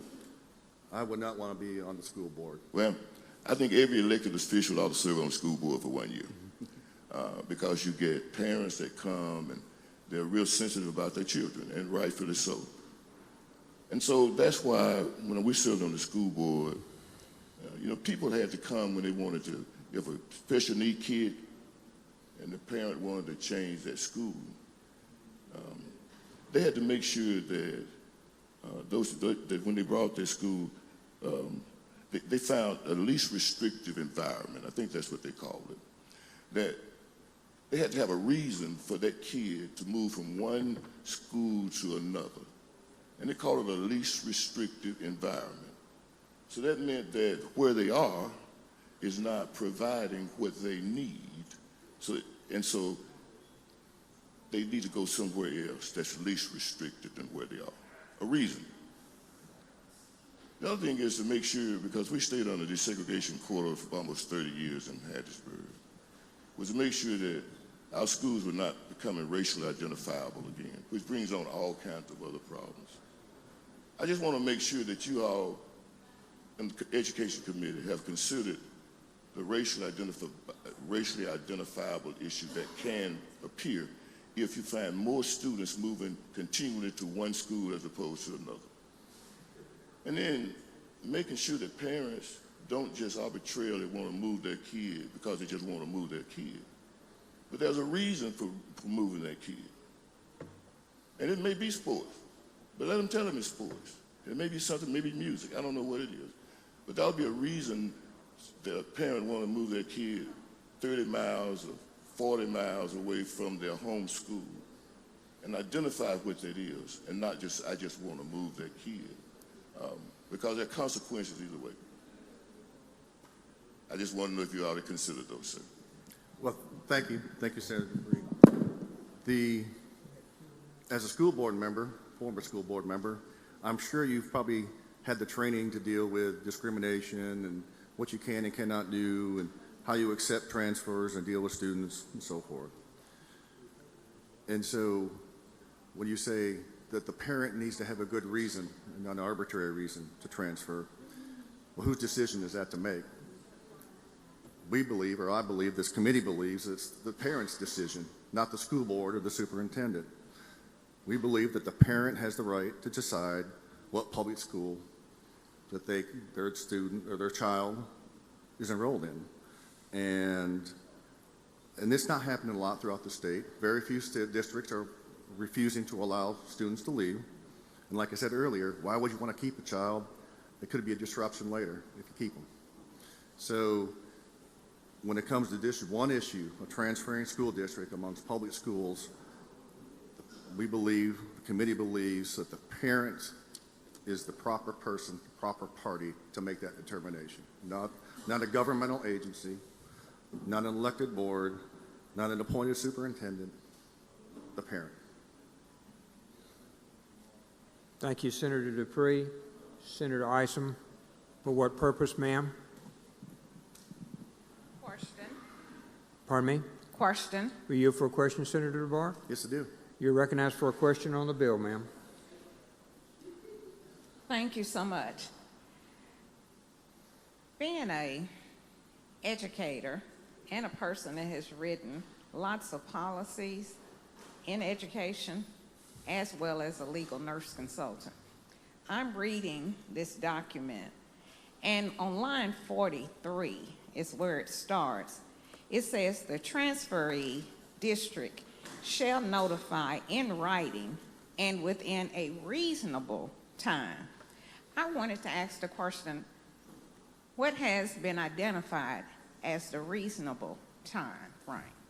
That is determined by the school district, the school board.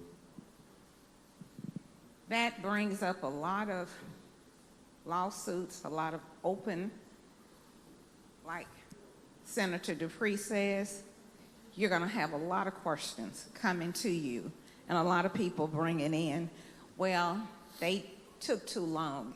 I wanted my child to be there 30 days ago, but I haven't heard anything. I think there needs to be some type of an absolute to that and not just an open opportunity. Well, presently, there's nothing dictating any time that a response is required. And so I'm not aware of any lawsuits or any issues arising out of failure to properly notify a student or a parent. However, this clarifies and makes clear to a school district or school board a reasonable time. So actually, it's probably putting more onus on the board than what is currently law, because there is no time that the board has to respond. Thank you, Senators. Thank you, Thank you for your question. Senator Simmons. S, please, ma'am. Question? Will you for a question, Senator? Yes, I do. Thank you, Mr. proceed. President. Thank you, Mr. Chairman, for all your hard work. Has a fiscal impact study been conducted for, particularly for rural and high poverty districts? As far as how much would it, and to clarify your question, if a student was to leave a district, how much that would cost to the district? Is that what your question is? Yes.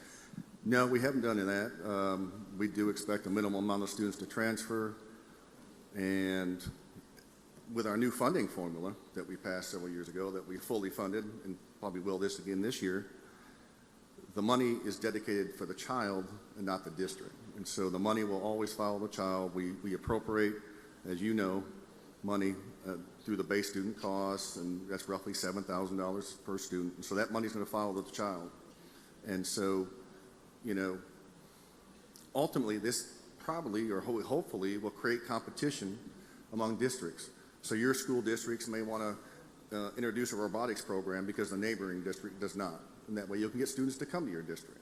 And that'll foster competition among your neighboring districts. Hey, they're doing robotics, maybe you want to do welding or pipe fitting or something to that effect. So hopefully this will uplift or lift up all of our districts through the competition that's created. Okay. And how will students with special needs be protected under this new transfer system? Current law is in place, and we expect districts to follow current law. Okay. Thank you. Thank you. Thank you, Senator Simmons. Senator Barnett. I'm sorry, Senator Barrett. Thank you, Mr. President. A question? Yes, I yield. And I think this is a friendly question, but I just want to make sure. With regard to from one district to another district, is the requirement of the parent to get them to the actual schoolhouse? Growing up, I rode a school bus and we had a bus stop. I just don't want to this create a problem for districts. Does the transferring parent have to get that child to the school, or can they just get them to a bus stop in the new district? Well, or will that be up to each school? Each school district will have to establish its own policy. This is basically gives the discretion to the district, as you could tell by the Thank you so much. Yes. Senator DeBar, I regret to inform you have no further questions. So we'll go to your amendment, sir. Thank you, Mr. President. The amendment I have before you, I think it's on the screen. And late last night, we discovered that regarding the transportation issue, that there is another code section regarding that says the district has to be responsible for it beyond or within 30 miles. And so what the amendment does is it will add an additional code section regarding the transportation issue, and we are codifying the language to make so it's not conflicting. And so we are going to strike language that says that basically that there's a disagreement upon transportation that allows for appeal rights or appellate rights and so forth. So that's basically what we're doing. We're adding that code section and making it clear that transportation specifically is upon or the responsibility of the parent. I'll yield for any questions. Questions on the amendment? Seeing none, Senator, we're ready for your motion. Move for adoption of the amendment. All in favor signify by saying aye. Aye. Opposed, no. The ayes have it. Please proceed to, I think, Senator Hickman. Yours was next amendment up, sir. Senator Hickman is recognized on an amendment. Please place it on the screen. Thank you, Mr. President. And again, I would like to say thank you to Senator Barr and those who helped craft this legislation. This is, again, a very delicate topic, I feel like, during this session. I want to say that I'm offering an amendment to this bill, not to weaken this bill, but to strengthen it. I want to make clear what many of us and many of our communities believe must always be said plainly when we are talking about children, opportunity, and public education. My community supports opportunity, but my community also knows from lived experience that whenever we expand discretion without guardrails, inequity has a way of finding room to grow. And history teaches us that when protections are implied rather than stated, they are often unevenly applied.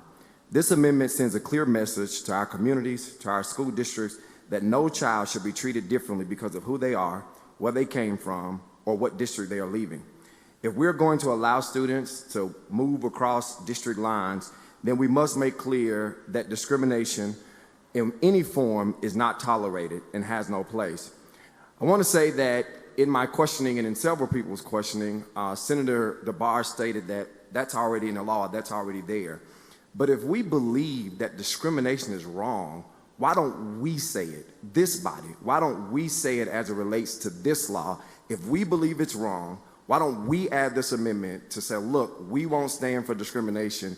If you're going to be crossing district lines, school districts need to set up a policy that's anti-discriminatory and state that they are not going to discriminate against students. Ultimately, this amendment does one simple thing, but it's a powerful thing. Again, it puts us on record as this body saying that we won't tolerate discrimination, and we're doing this to expand opportunity, but we don't want discrimination to creep in and weaken what we're doing. For these reasons, on behalf of the communities I represent, I'm offering this amendment, and I ask that you guys support this amendment. I would like to adopt this amendment by roll call vote.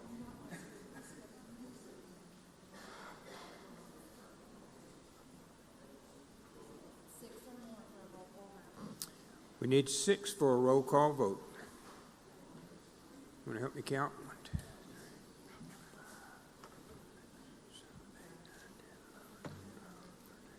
We exceed that. Please call the roll.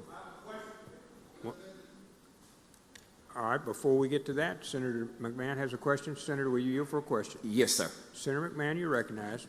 Mr. President, thank you. I have a question. Senator Hickman, thank you.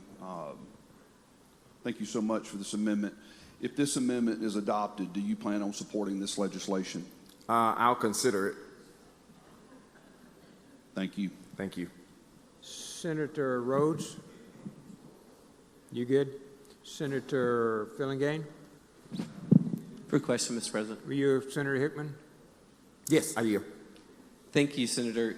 My question is, by itemizing all of the various reasons that an accepting district should not disqualify a transferring student, don't you limit the discrimination that you're trying to prevent in such a way that if you leave it open-ended like we have and just say all the laws covered by non-discrimination apply, then I think you possibly could be opening a corridor for discrimination to actually take place. Would you agree with that?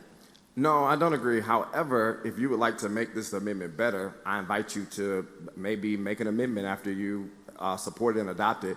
The other thing I do want to say is, again, the speakers have already said that these are already laws, but I think it behooves this body to go on record to say we don't want discrimination.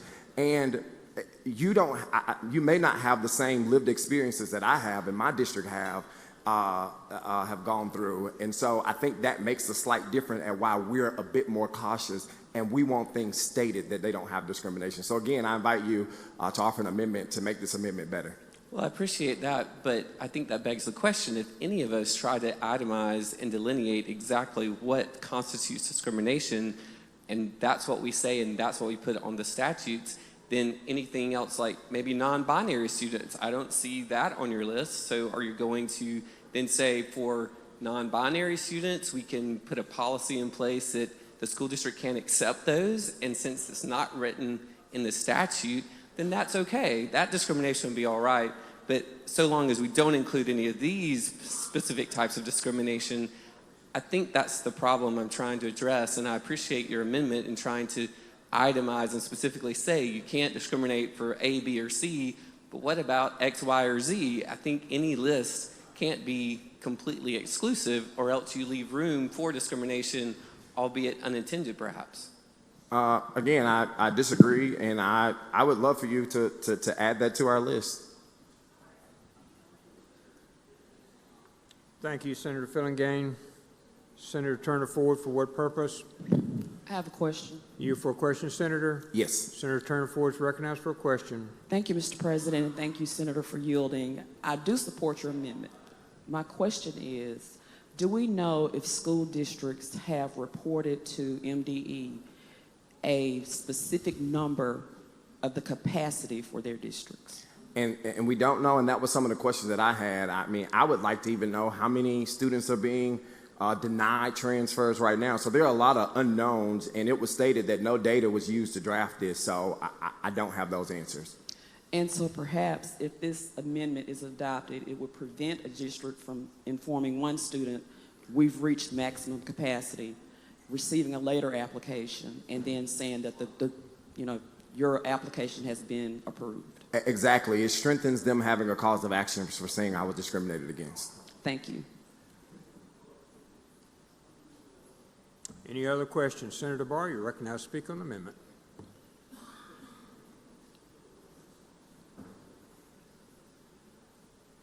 Thank you, Mr. President. I would oppose the amendment.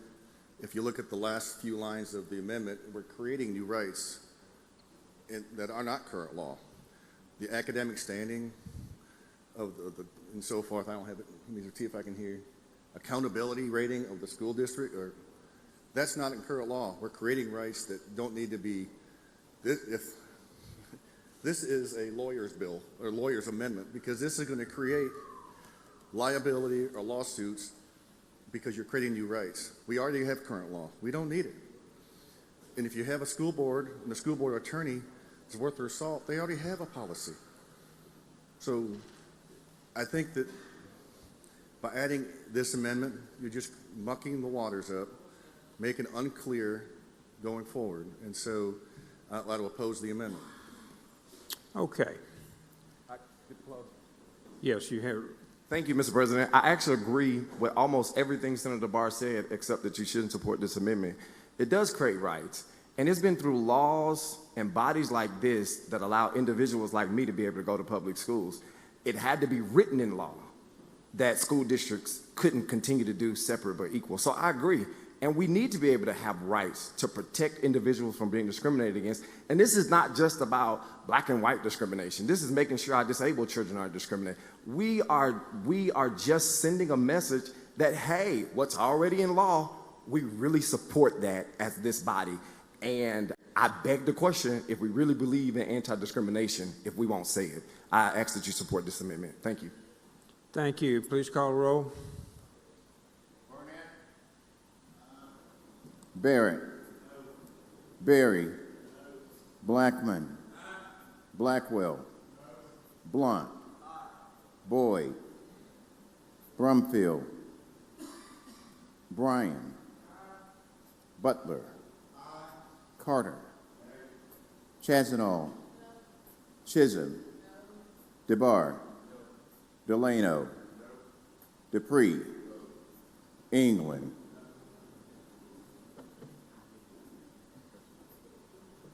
Fillingham. Frazier. Gillespie Isom. Harkins. Hartness. Hickman. Hill. Hobson. Jackson. Johnson. Kirby. Ladner. McCon. McClendon. McMahon. Michelle. Mumford. Norwood. Parks. Hope. Rhodes. Seymour. Simmons of the 12th. Simmons of the 13th. Sparks.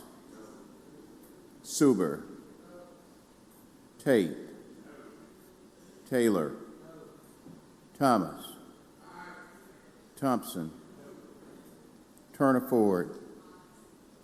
Whaley. Wiggins. Williams. Younger. Brumfield. Fillingham.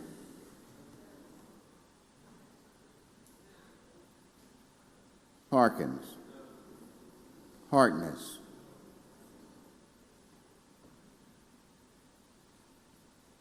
Seymour.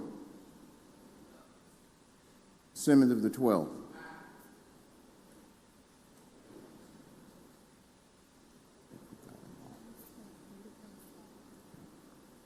Voting yes or yay?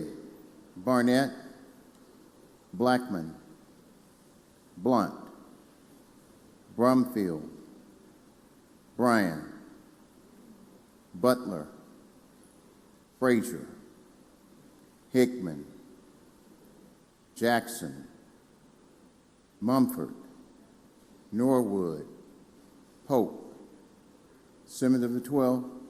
Simmons of the 13th. Thomas. And Turner Ford. Voting no or nay. Barrett.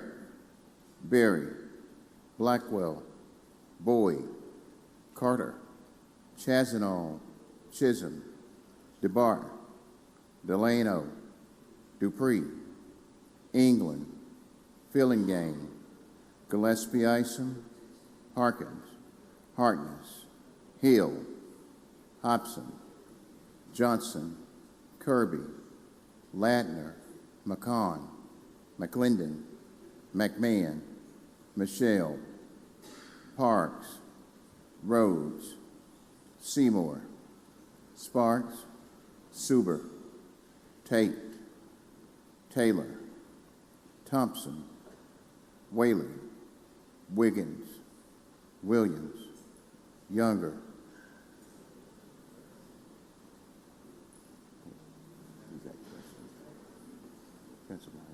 Votes. Dupree and Isom.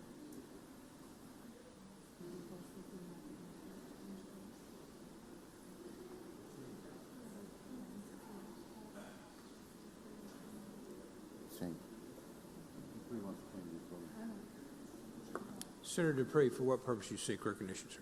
To the vote, sir. Please proceed. Mr. Chair, I changed my vote from a nay to an aye. I thought we voted on the amendment and not the bill. Yep. There we go. Permission granted. Senator Isom.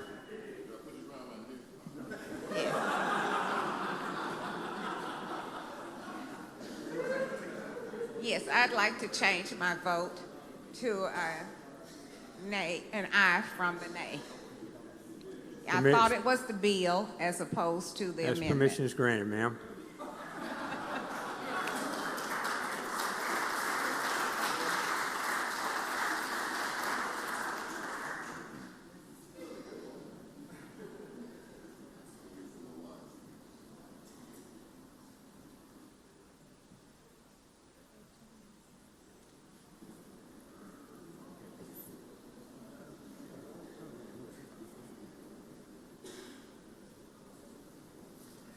By a vote of 18 yeas, 34 nays, the amendment fails. Senator Barnett, you're recognized for amendment, sir.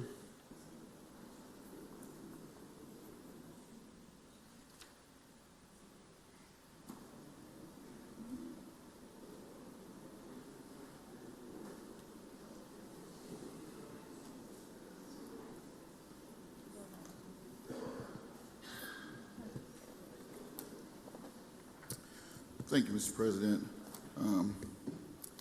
I have a simple amendment, and I think everyone can agree with this. This amendment, and what this amendment does, Mr. President, it says that by amending the following below line 51, that no transferee district may increase its enrollment under this subsection 1 of this section by more than a number equal to 5% of the student population of the previous school year.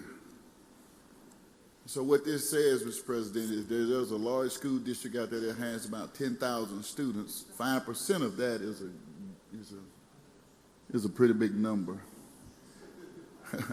So y'all can do the math and know how many students will be transferred. Basically, Mr. President, we're just trying to make sure that the receiving school district can handle a mass influx of students that are trying to transfer to that school district.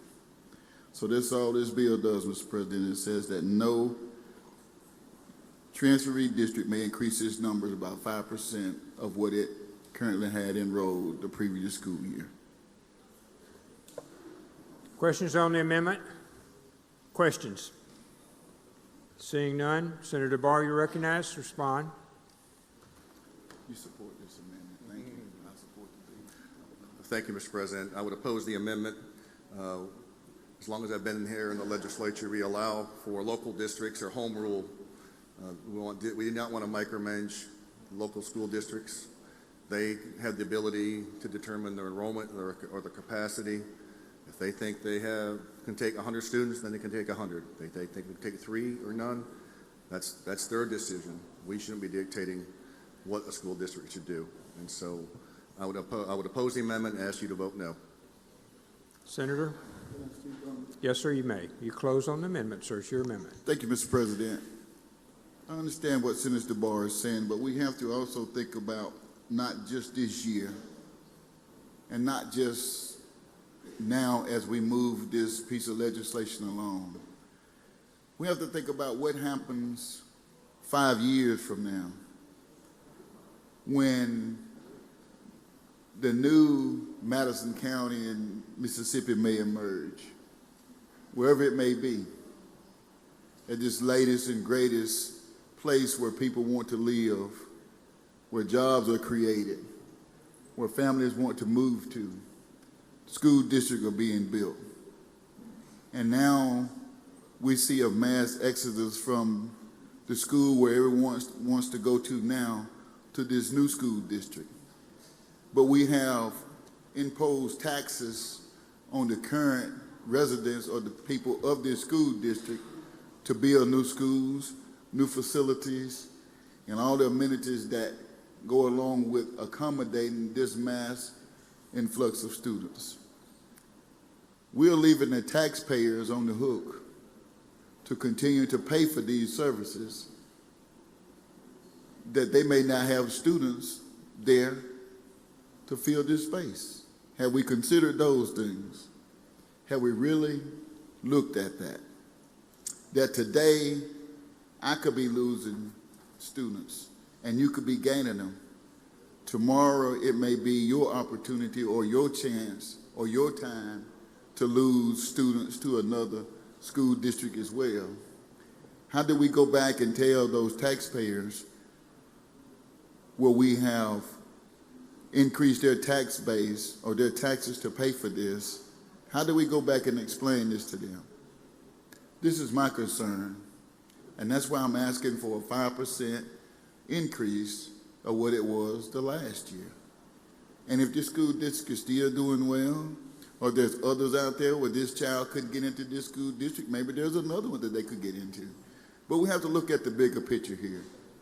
And it's not just about passing this bill, it's about how do we be responsible to the taxpayers that's going to have to shoulder the burden of building new schools to accommodate this influx of students that are trying to get into all of these school districts. So I ask that we pass this amendment, Mr. President, by a roll call vote. I'm sorry, we just do it by a morning roll call, a voice vote, Mr. President. Voice vote. Thank you, Senator. All in favor signify by saying aye. Aye. All opposed, no. No. The noes have it. Senator Barr, we're ready to close. Final passage, sir. Yeah, you're ready to speak. Did anybody else want to, I think McMahon, Senator McMahon, you want to speak on final passage? Would you come forward, please, sir? I think Senator Simmons wanted to speak as well. Senator Simmons, would you come forward, please? Anyone else? Senator Bryant, would you come forward, please? Senator Simmons is recognized first to speak on the bill. Mr. President, colleagues of the Senate, I stand before you today dressed in black, not by coincidence, but by conviction. I wear black because the bill before you and many others like the bill before you that you will likely consider this legislative session, wrapped in so-called school choice, signal a low and a very deliberate mourning. If left unchecked, these policies will ultimately result in the death of public education as we know it. Let me be clear. This debate is not about parents wanting the best for their children, because we all share that goal. This debate is about whether the state of Mississippi will strengthen public education or continue down a path that weakens it by design. This bill allows public-to-public transfers without adequate safeguards. And the reality is simple. When students leave, funding leaves too. That loss of funding does not come from excess. It comes directly from classrooms. It comes directly from teachers. It comes directly from students who remain already struggling to do more with less. Supporters call this bill choice. But choice without access is not choice at all. Families with transportation, flexibility, and financial means will benefit, while rural communities and our low-income districts will be left behind. That is not fairness. That, Senator Fillingane, is not equity. This bill also opens the door, as you heard from the chairman, regarding the receiving district to selective enrollment, Senator Michelle.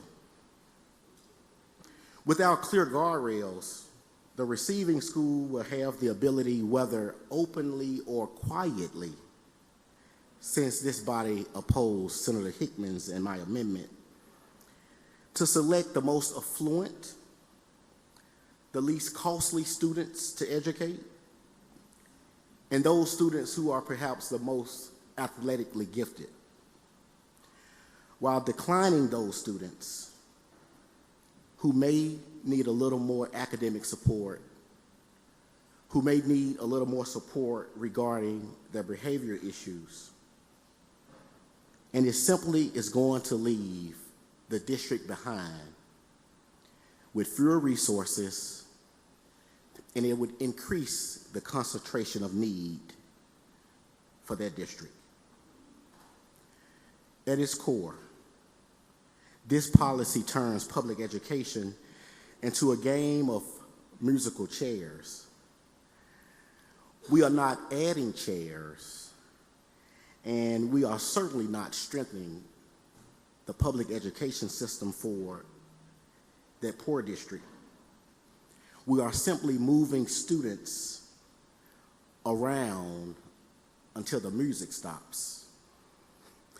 And once the music stops, that little poor district will be left with not enough chairs, not enough resources, and not enough support. If we are serious about improving outcomes regarding education in this great state of Mississippi, we know what works. Fully funding our schools, which we have failed to do to the tune of about $3.5 billion since 2009. Investing in our teachers and our assistant teachers. Expanding early childhood. Modernizing their facilities. And providing targeted support to those struggling schools, if we are serious. Public education is not a marketplace. It is a public trust. And when we treat it like it's a commodity, we create winners and losers, when we simply should be trying to create a good education and a great opportunity for all. And when I say a great opportunity for all, Senator Blunt, what's good for Gulfport should be good for Greenville. What's good for Madison should be good for Mount Bayou. And what's good for Rankin and DeSoto counties should also be good to some of the most rural parts of the Mississippi Delta in southwest Mississippi. Public education should be strengthened, not divided. And Mississippi children should never have to lose so others could gain. For these reasons, Mr. President, and to this august body, I respectfully ask you to vote no on this bill and on any bill that touches on school choice this legislative session.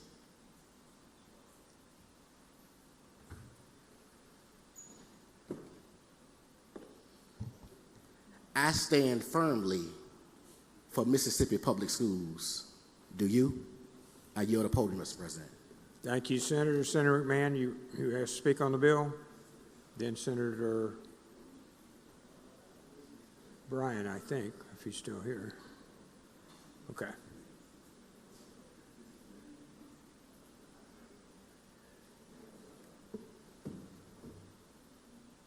Please proceed, Senator McMahon. Thank you, Mr. President. I'll keep my remarks brief, but I wanted to share a few thoughts with you. In my time here in the Senate, I have always been a pro-public school Republican senator. Undeniable. Each and every time we've ever had an opportunity to strengthen public schools, I have voted for that. I am so fortunate to represent an area that has 3 great public schools, and 98% of the people that I represent attend public schools. We're committed to public schools. As a matter of fact, the 3 school systems I represent, the residents of those 3 school districts choose to tax themselves at the highest millage rate allowed under the law to support our public schools. The schools I represent are very diverse, extremely diverse. So I'm here today to cast a vote supporting public schools. I don't cast this vote today lightly. I've met with the 3 school superintendents that I represent. I've met with the elected and appointed board members that I represent. I've met with educators. I've met with community leaders and business leaders in the area that I represent. What I'm voting for here today is the exact policy we're currently practicing. Most of you in this room, what you're going to vote for today, most of your school systems are already working together for the betterment of the student. Some of the schools I represent specialize in nursing or culinary arts or just a liberal arts education. Some specialize in advanced manufacturing. And the schools districts I represent work together to release the students to go to the school district within the county that allow them, the student, the opportunity to maximize their education experience. This bill is not going to change the policy of almost no school district in the state. This is the same policy we're already doing, except for about a handful of districts. This really should have been called a district release bill, where a district can't hold a student hostage. This is about home rule. Each receiving school district board is going to have the opportunity to have policy, which they already have, to accept a student or not accept a student. This is about helping some students in some areas to maximize their educational experience. There's no funding in this bill. There's no voucher in this bill. This is a bill to help the students. And it's going to affect, I bet you it will, I imagine it will affect less than a couple of hundred students across the entire state. Again, I wanted to state clearly for the record, the 3 school districts I represent and most of the school districts you represent already have these policies in place. I'm going to vote for pro-public school education today by supporting this bill, and I ask you to support the bill as well. I yield. Thank you, Senator McMahon. Senator Bryan, you're recognized.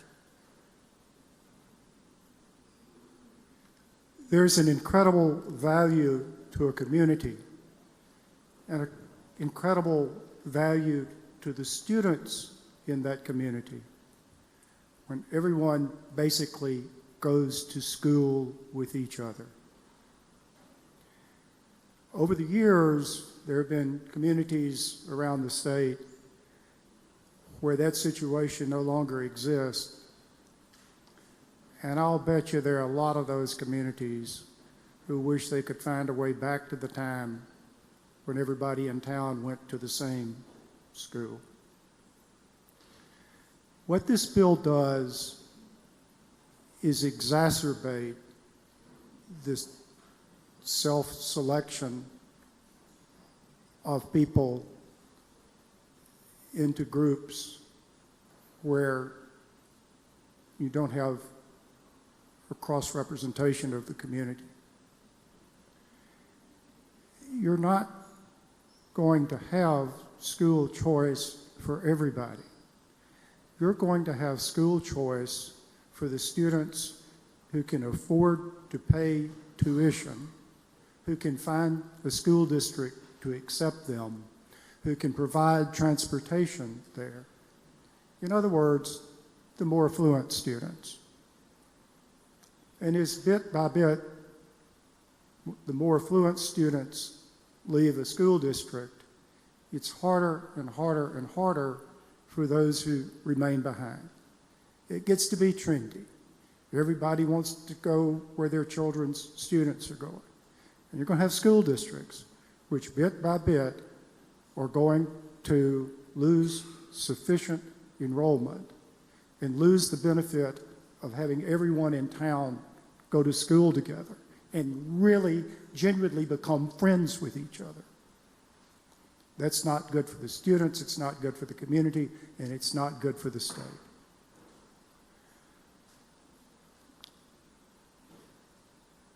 I think we need to remember that when school districts get so small they can't make it, ultimately they get dissolved, and by operation of law, they get to become a part of the county district. So I know there are a lot of people that have bought into the notion of this doesn't affect my districts, they don't accept anybody, they're not going to have to. But by the time this plays out, the districts are not going to have an opportunity to decide who they take. It's going to have an effect on districts all across the state. I'm voting no, and I would encourage you to do likewise. Thank you, Senator Bryan. To close, anyone else to close? Senator Barr is recognized to close. Thank you, Mr. President. The death of public education as we know it. I've not heard this is my 15th session. I've not heard a greater exaggerated interpretation of a bill than that. It's just nonsense. All we're doing is giving parents the right, to make a choice for their student, for their child. In the 6 years that I've been chairman, the 6 years Lieutenant Governor Delbert Hosemann has been Lieutenant Governor, can you think of one policy, one bill that has come out of this chamber that has been anti-public education? I challenge you to think of one, because I can't think of one. We have supported our public schools. The committee has supported public schools for 6 years, and the results are showing that. It's not a Mississippi miracle. It's been the hard work of this legislature providing the tools for our educators and administrators to provide a quality education to our students. And they have worked hard. We've given them, through Senator Hobson's work, more money than ever. The arguments that I've heard against this is, or all the athletes are going to change or transfer, or it's going to cause discrimination, or it's going to hurt the district, the losing district. This has been policy, this has been law for years and years and years. If that's a problem, has any legislation been filed to stop it? Not in my 6 years as chairman. Why now? It's because they don't want to give the parents the right to make a choice. They think the government is more important and has the right to determine the education of a child.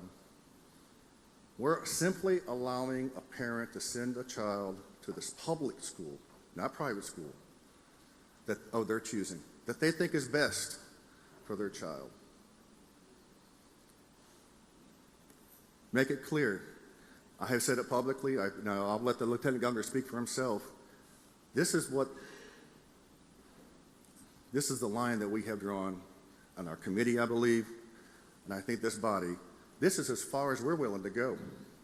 Well, I don't think we're for vouchers. I'm not. There are many issues regarding vouchers for private schools, and we can talk about those at a later time. This does not hurt public schools. This creates competition amongst our schools to make them better. This is not involving a loss of money.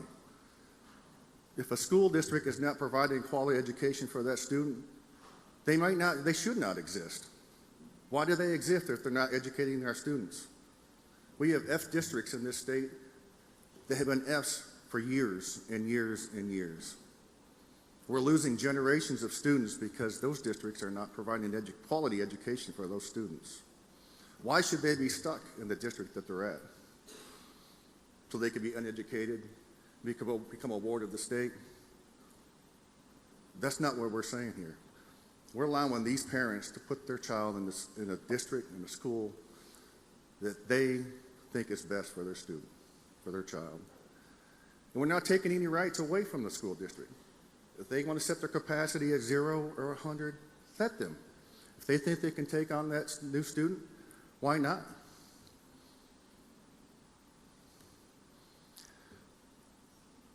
I'm going to close because I think I could go on and on and on. I think everything that has been said needs to be said. And I ask you to support the bill before you, the committee sub. Ask for passage by use of the morning roll call. Use of the morning roll call has been requested. Does anyone object to that procedure? Mr. Clerk, please call the roll. Barnett. Barrett. Berry. Blackman. Blackwell. Blunt. Boyd. Brumfield. Bryan. Butler. Carter. Chazanall. Chisholm. DeBar. Delano. Dupree. England. Fillingane. Frazier. Gillespie Isom. Harkins. Hartness. Hickman. Hill. Hobson. Jackson. Johnson. Kirby. Ladner. McCon. McLendon. McMahon. Michelle. Mumford. Norwood. Parks. Pope. Rhodes. Seymour. Simmons of the 12th. Simmons of the 13th. Sparks.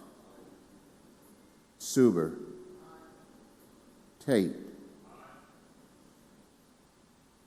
Taylor. Thomas. Thompson. Turner Ford. Whaley. Wiggins. Williams. Younger.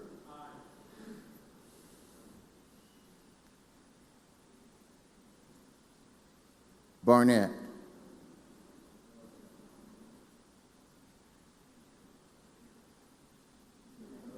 I didn't hear. No, okay.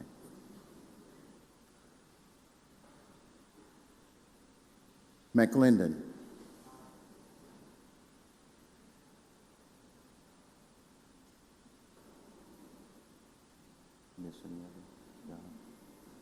Voting yes or yea.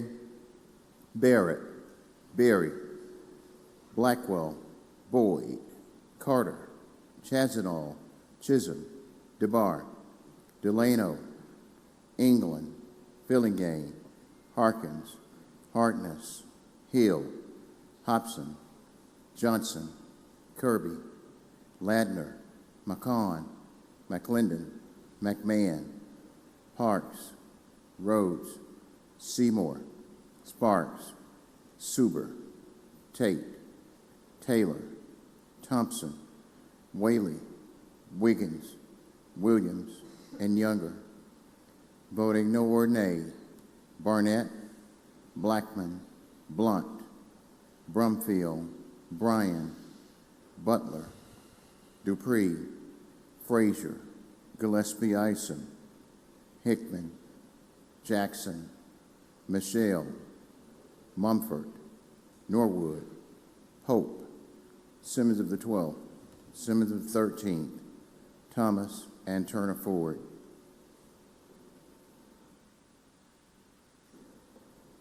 Senator Norwood, for what purpose you seek recognition, sir? Introduction of resolution at the appropriate time, Mr. President. One moment, please.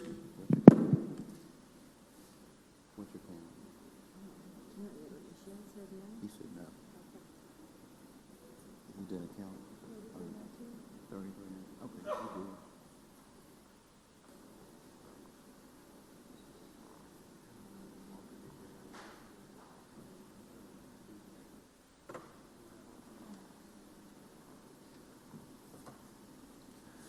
By a vote of 33 yeas, 19 nays, the bill passes. Thank you, Senator DeBar, for your unwavering support of public education. We'll move to announcements. Senator Norwood. One moment, please. Senator Norwood, you're recognized, sir. Okay, we got it up here. I'm sorry. Mr. Clerk, please read the title. Recognize lasting financial and athletic impact of highly regarded SWAC Commissioner Dr. Charles McClellan. Thank you. To the chairman, Senator Michelle. Without objection, I'd like to be listed as a co-author of Senate Bill 2001, item 2 on the agenda today. 2001, Mr. Clerk. Item number 2, Senator Simmons. Mr. President, I'd like to be added as a co-author number 2 on today's calendar, Senate Bill 2001. Co-author 2001, Senator Derek Simmons. Permission granted to the chairman. Senator Seymour. Adjourn in memory. Please proceed, sir.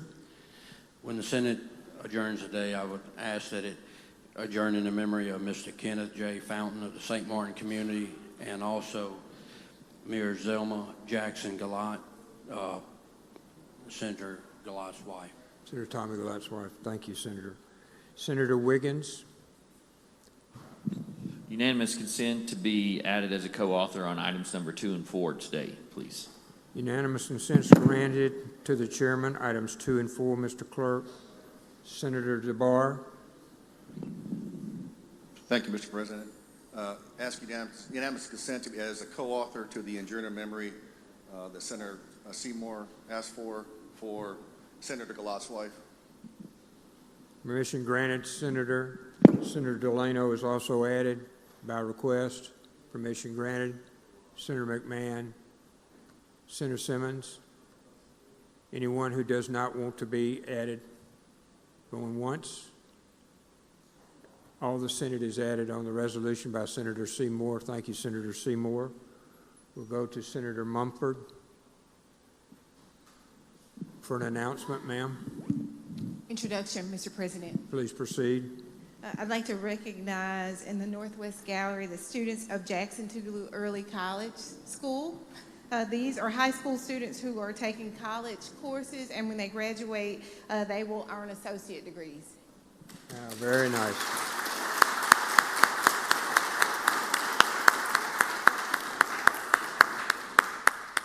Congratulations. Very, very well done. Senator Barnett.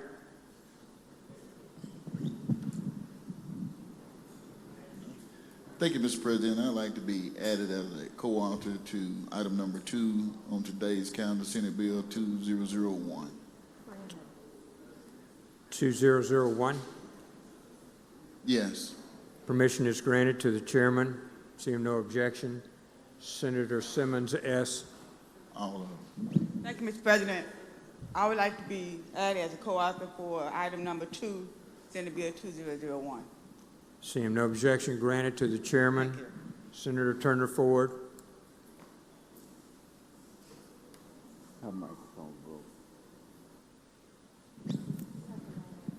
Thank you, Mr. President, and adjourn in memory. Please proceed, ma'am. When the Senate adjourns today, I request that we adjourn in memory of Sammy McNeil, who was the former sheriff of Clay County. He was funeralized on today. Thank you. Thank you. Senator McCon. Thank you, Mr. President. I request unanimous consent to be added as a co-author of Senate Bill 2001 and 2003. Seeing no objection is granted to the chairman. 2001, 2003, Mr. Clerk. Senator Frazier. Thank you, Mr. President. I would like to request unanimous consent to be added to Senate Bills number 2001, item 2, and also item 3, 2003. Seeing no objection is granted. 2001, 2003, Senator Frazier. Senator McClendon. Thank you, Mr. President. By unanimous consent, I'd like to be added on Senate Bills 2001 and 2003, please. Seeing no objection is granted to the chairman. Senator Mumford. Thank you, Mr. President. By unanimous consent, I'd like to be added to item number 2, Senate Bill 2001, and item number 3, Senate Bill 2003. Seeing no objection is granted. Senator Hickman. Thank you, Mr. President. I would like to ask by unanimous consent to be added to Senate Bill number 2001, item number 2 on today's calendar. Seeing no objection is granted. Senator Norwood. Thank you, Mr. President. I'd like to be added as request unanimous consent to be added as a co-author of item number 2, Senate Bill number 2001. Seeing no objection granted to the chairman. Senator Pope.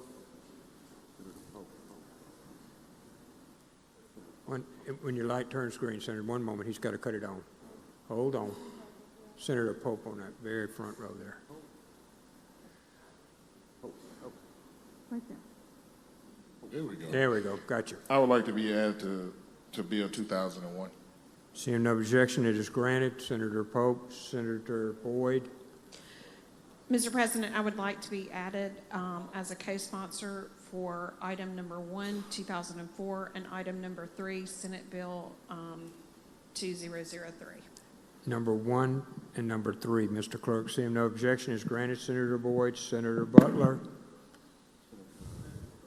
One moment, please, sir. Senator Butler, please.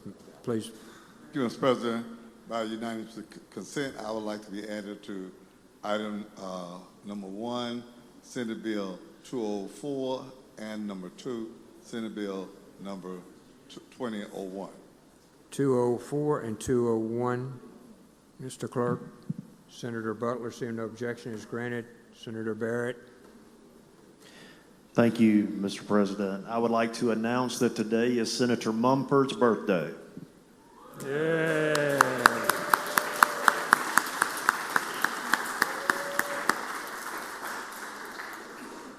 Congratulations. Senator Bromfield. Thank you, Mr. President. With unanimous consent, I would like to be added as co-author to item number 2 and item number 3 on today's calendar, Senate Bill number 2001, Senate Bill 2003. 2001, 2003 for Senator Brumfield. Seeing no objection, it is granted. Senator Thank you. McMahon. Mr. President, I rise to ask for unanimous consent that my name be added to item 2, Senate Bill 2001, and item number 3, Senate Bill 2003. 2001, 2003. Seeing no objection, Senator McMahon is added. Senator Suber. Thank you, Mr. President. I would like to be added as a co-author to items 2 and 3 today, Senate Bill 2001 and 2003. 2001, 2003. Madam Secretary, for Senator Suber, seeing no objection, is granted. Senator Thomas. Thank you, Mr. President. I would like to be added to Senate Bill number 2001 and also 2003. 2001, 2003. Senator Thomas, seeing no objection, granted to the chairman. Senator Dupree. Mr. President, with unanimous consent to be added to items number 1, 2, and 3, Senate Bill 2001, 2003, and 2004. 2001, 2003, and 2004. Seeing no objection, is granted. Senator Dupree. Senator Isom.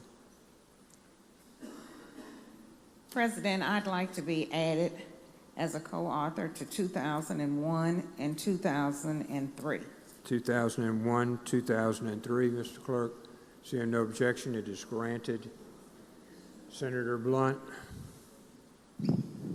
Thank you, Mr. President. I would like to request unanimous consent to be added as a co-author to item number 2, Senate Bill 2001. And I'd also ask to be recognized for an announcement, please, Mr. President. 2001, Mr. Clerk. Senator Blunt. Seeing no objection, it is granted.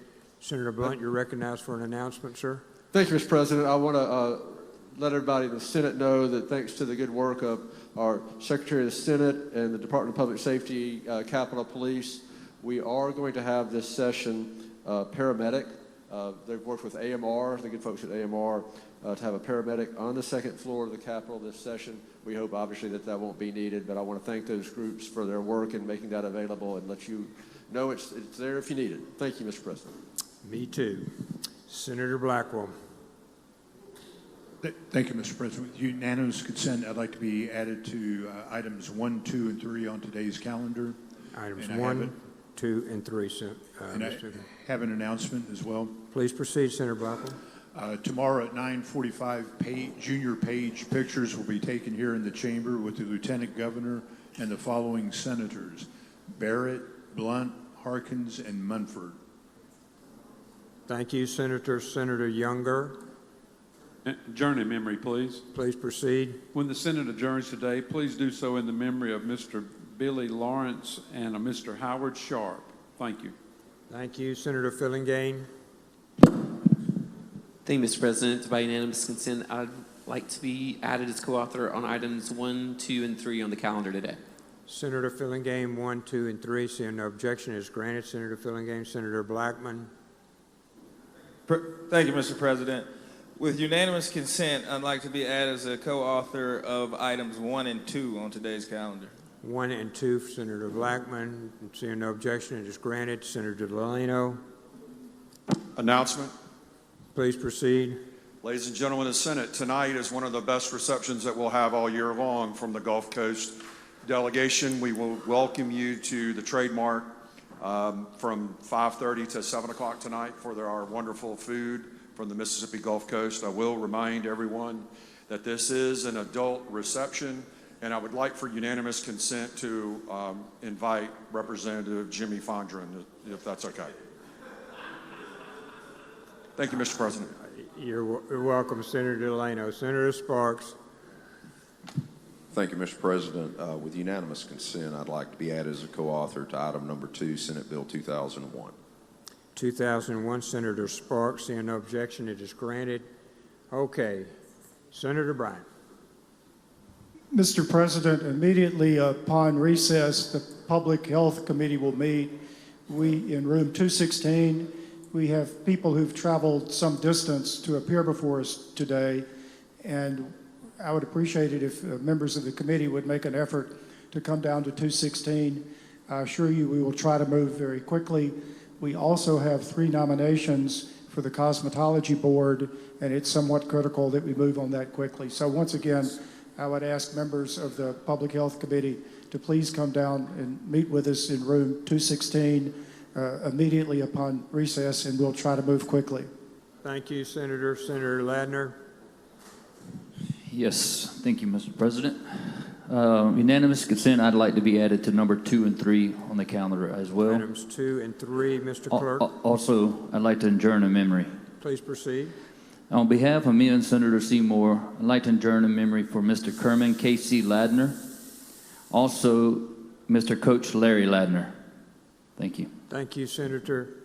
Okay, Senator Taylor. Adjourn in memory. Please proceed.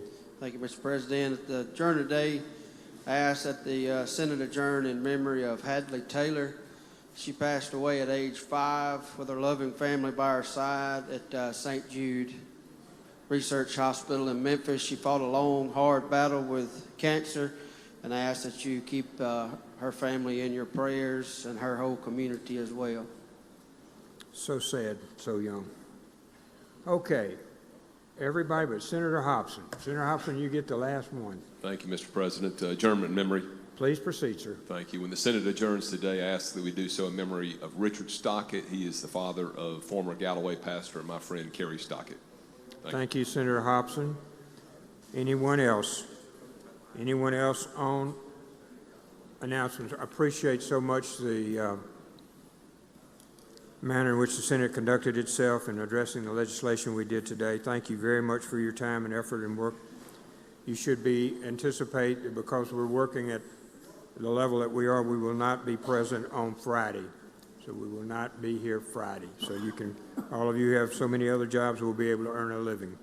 Senator Blackwell. Thank you, Mr. President. I move the Senate stand in recess until 5 p.m. today, at which time the Journal will reflect we're adjourned until 10 a.m. tomorrow morning. All in favor signify by saying aye. Opposed, no. The ayes have it. We stand in recess.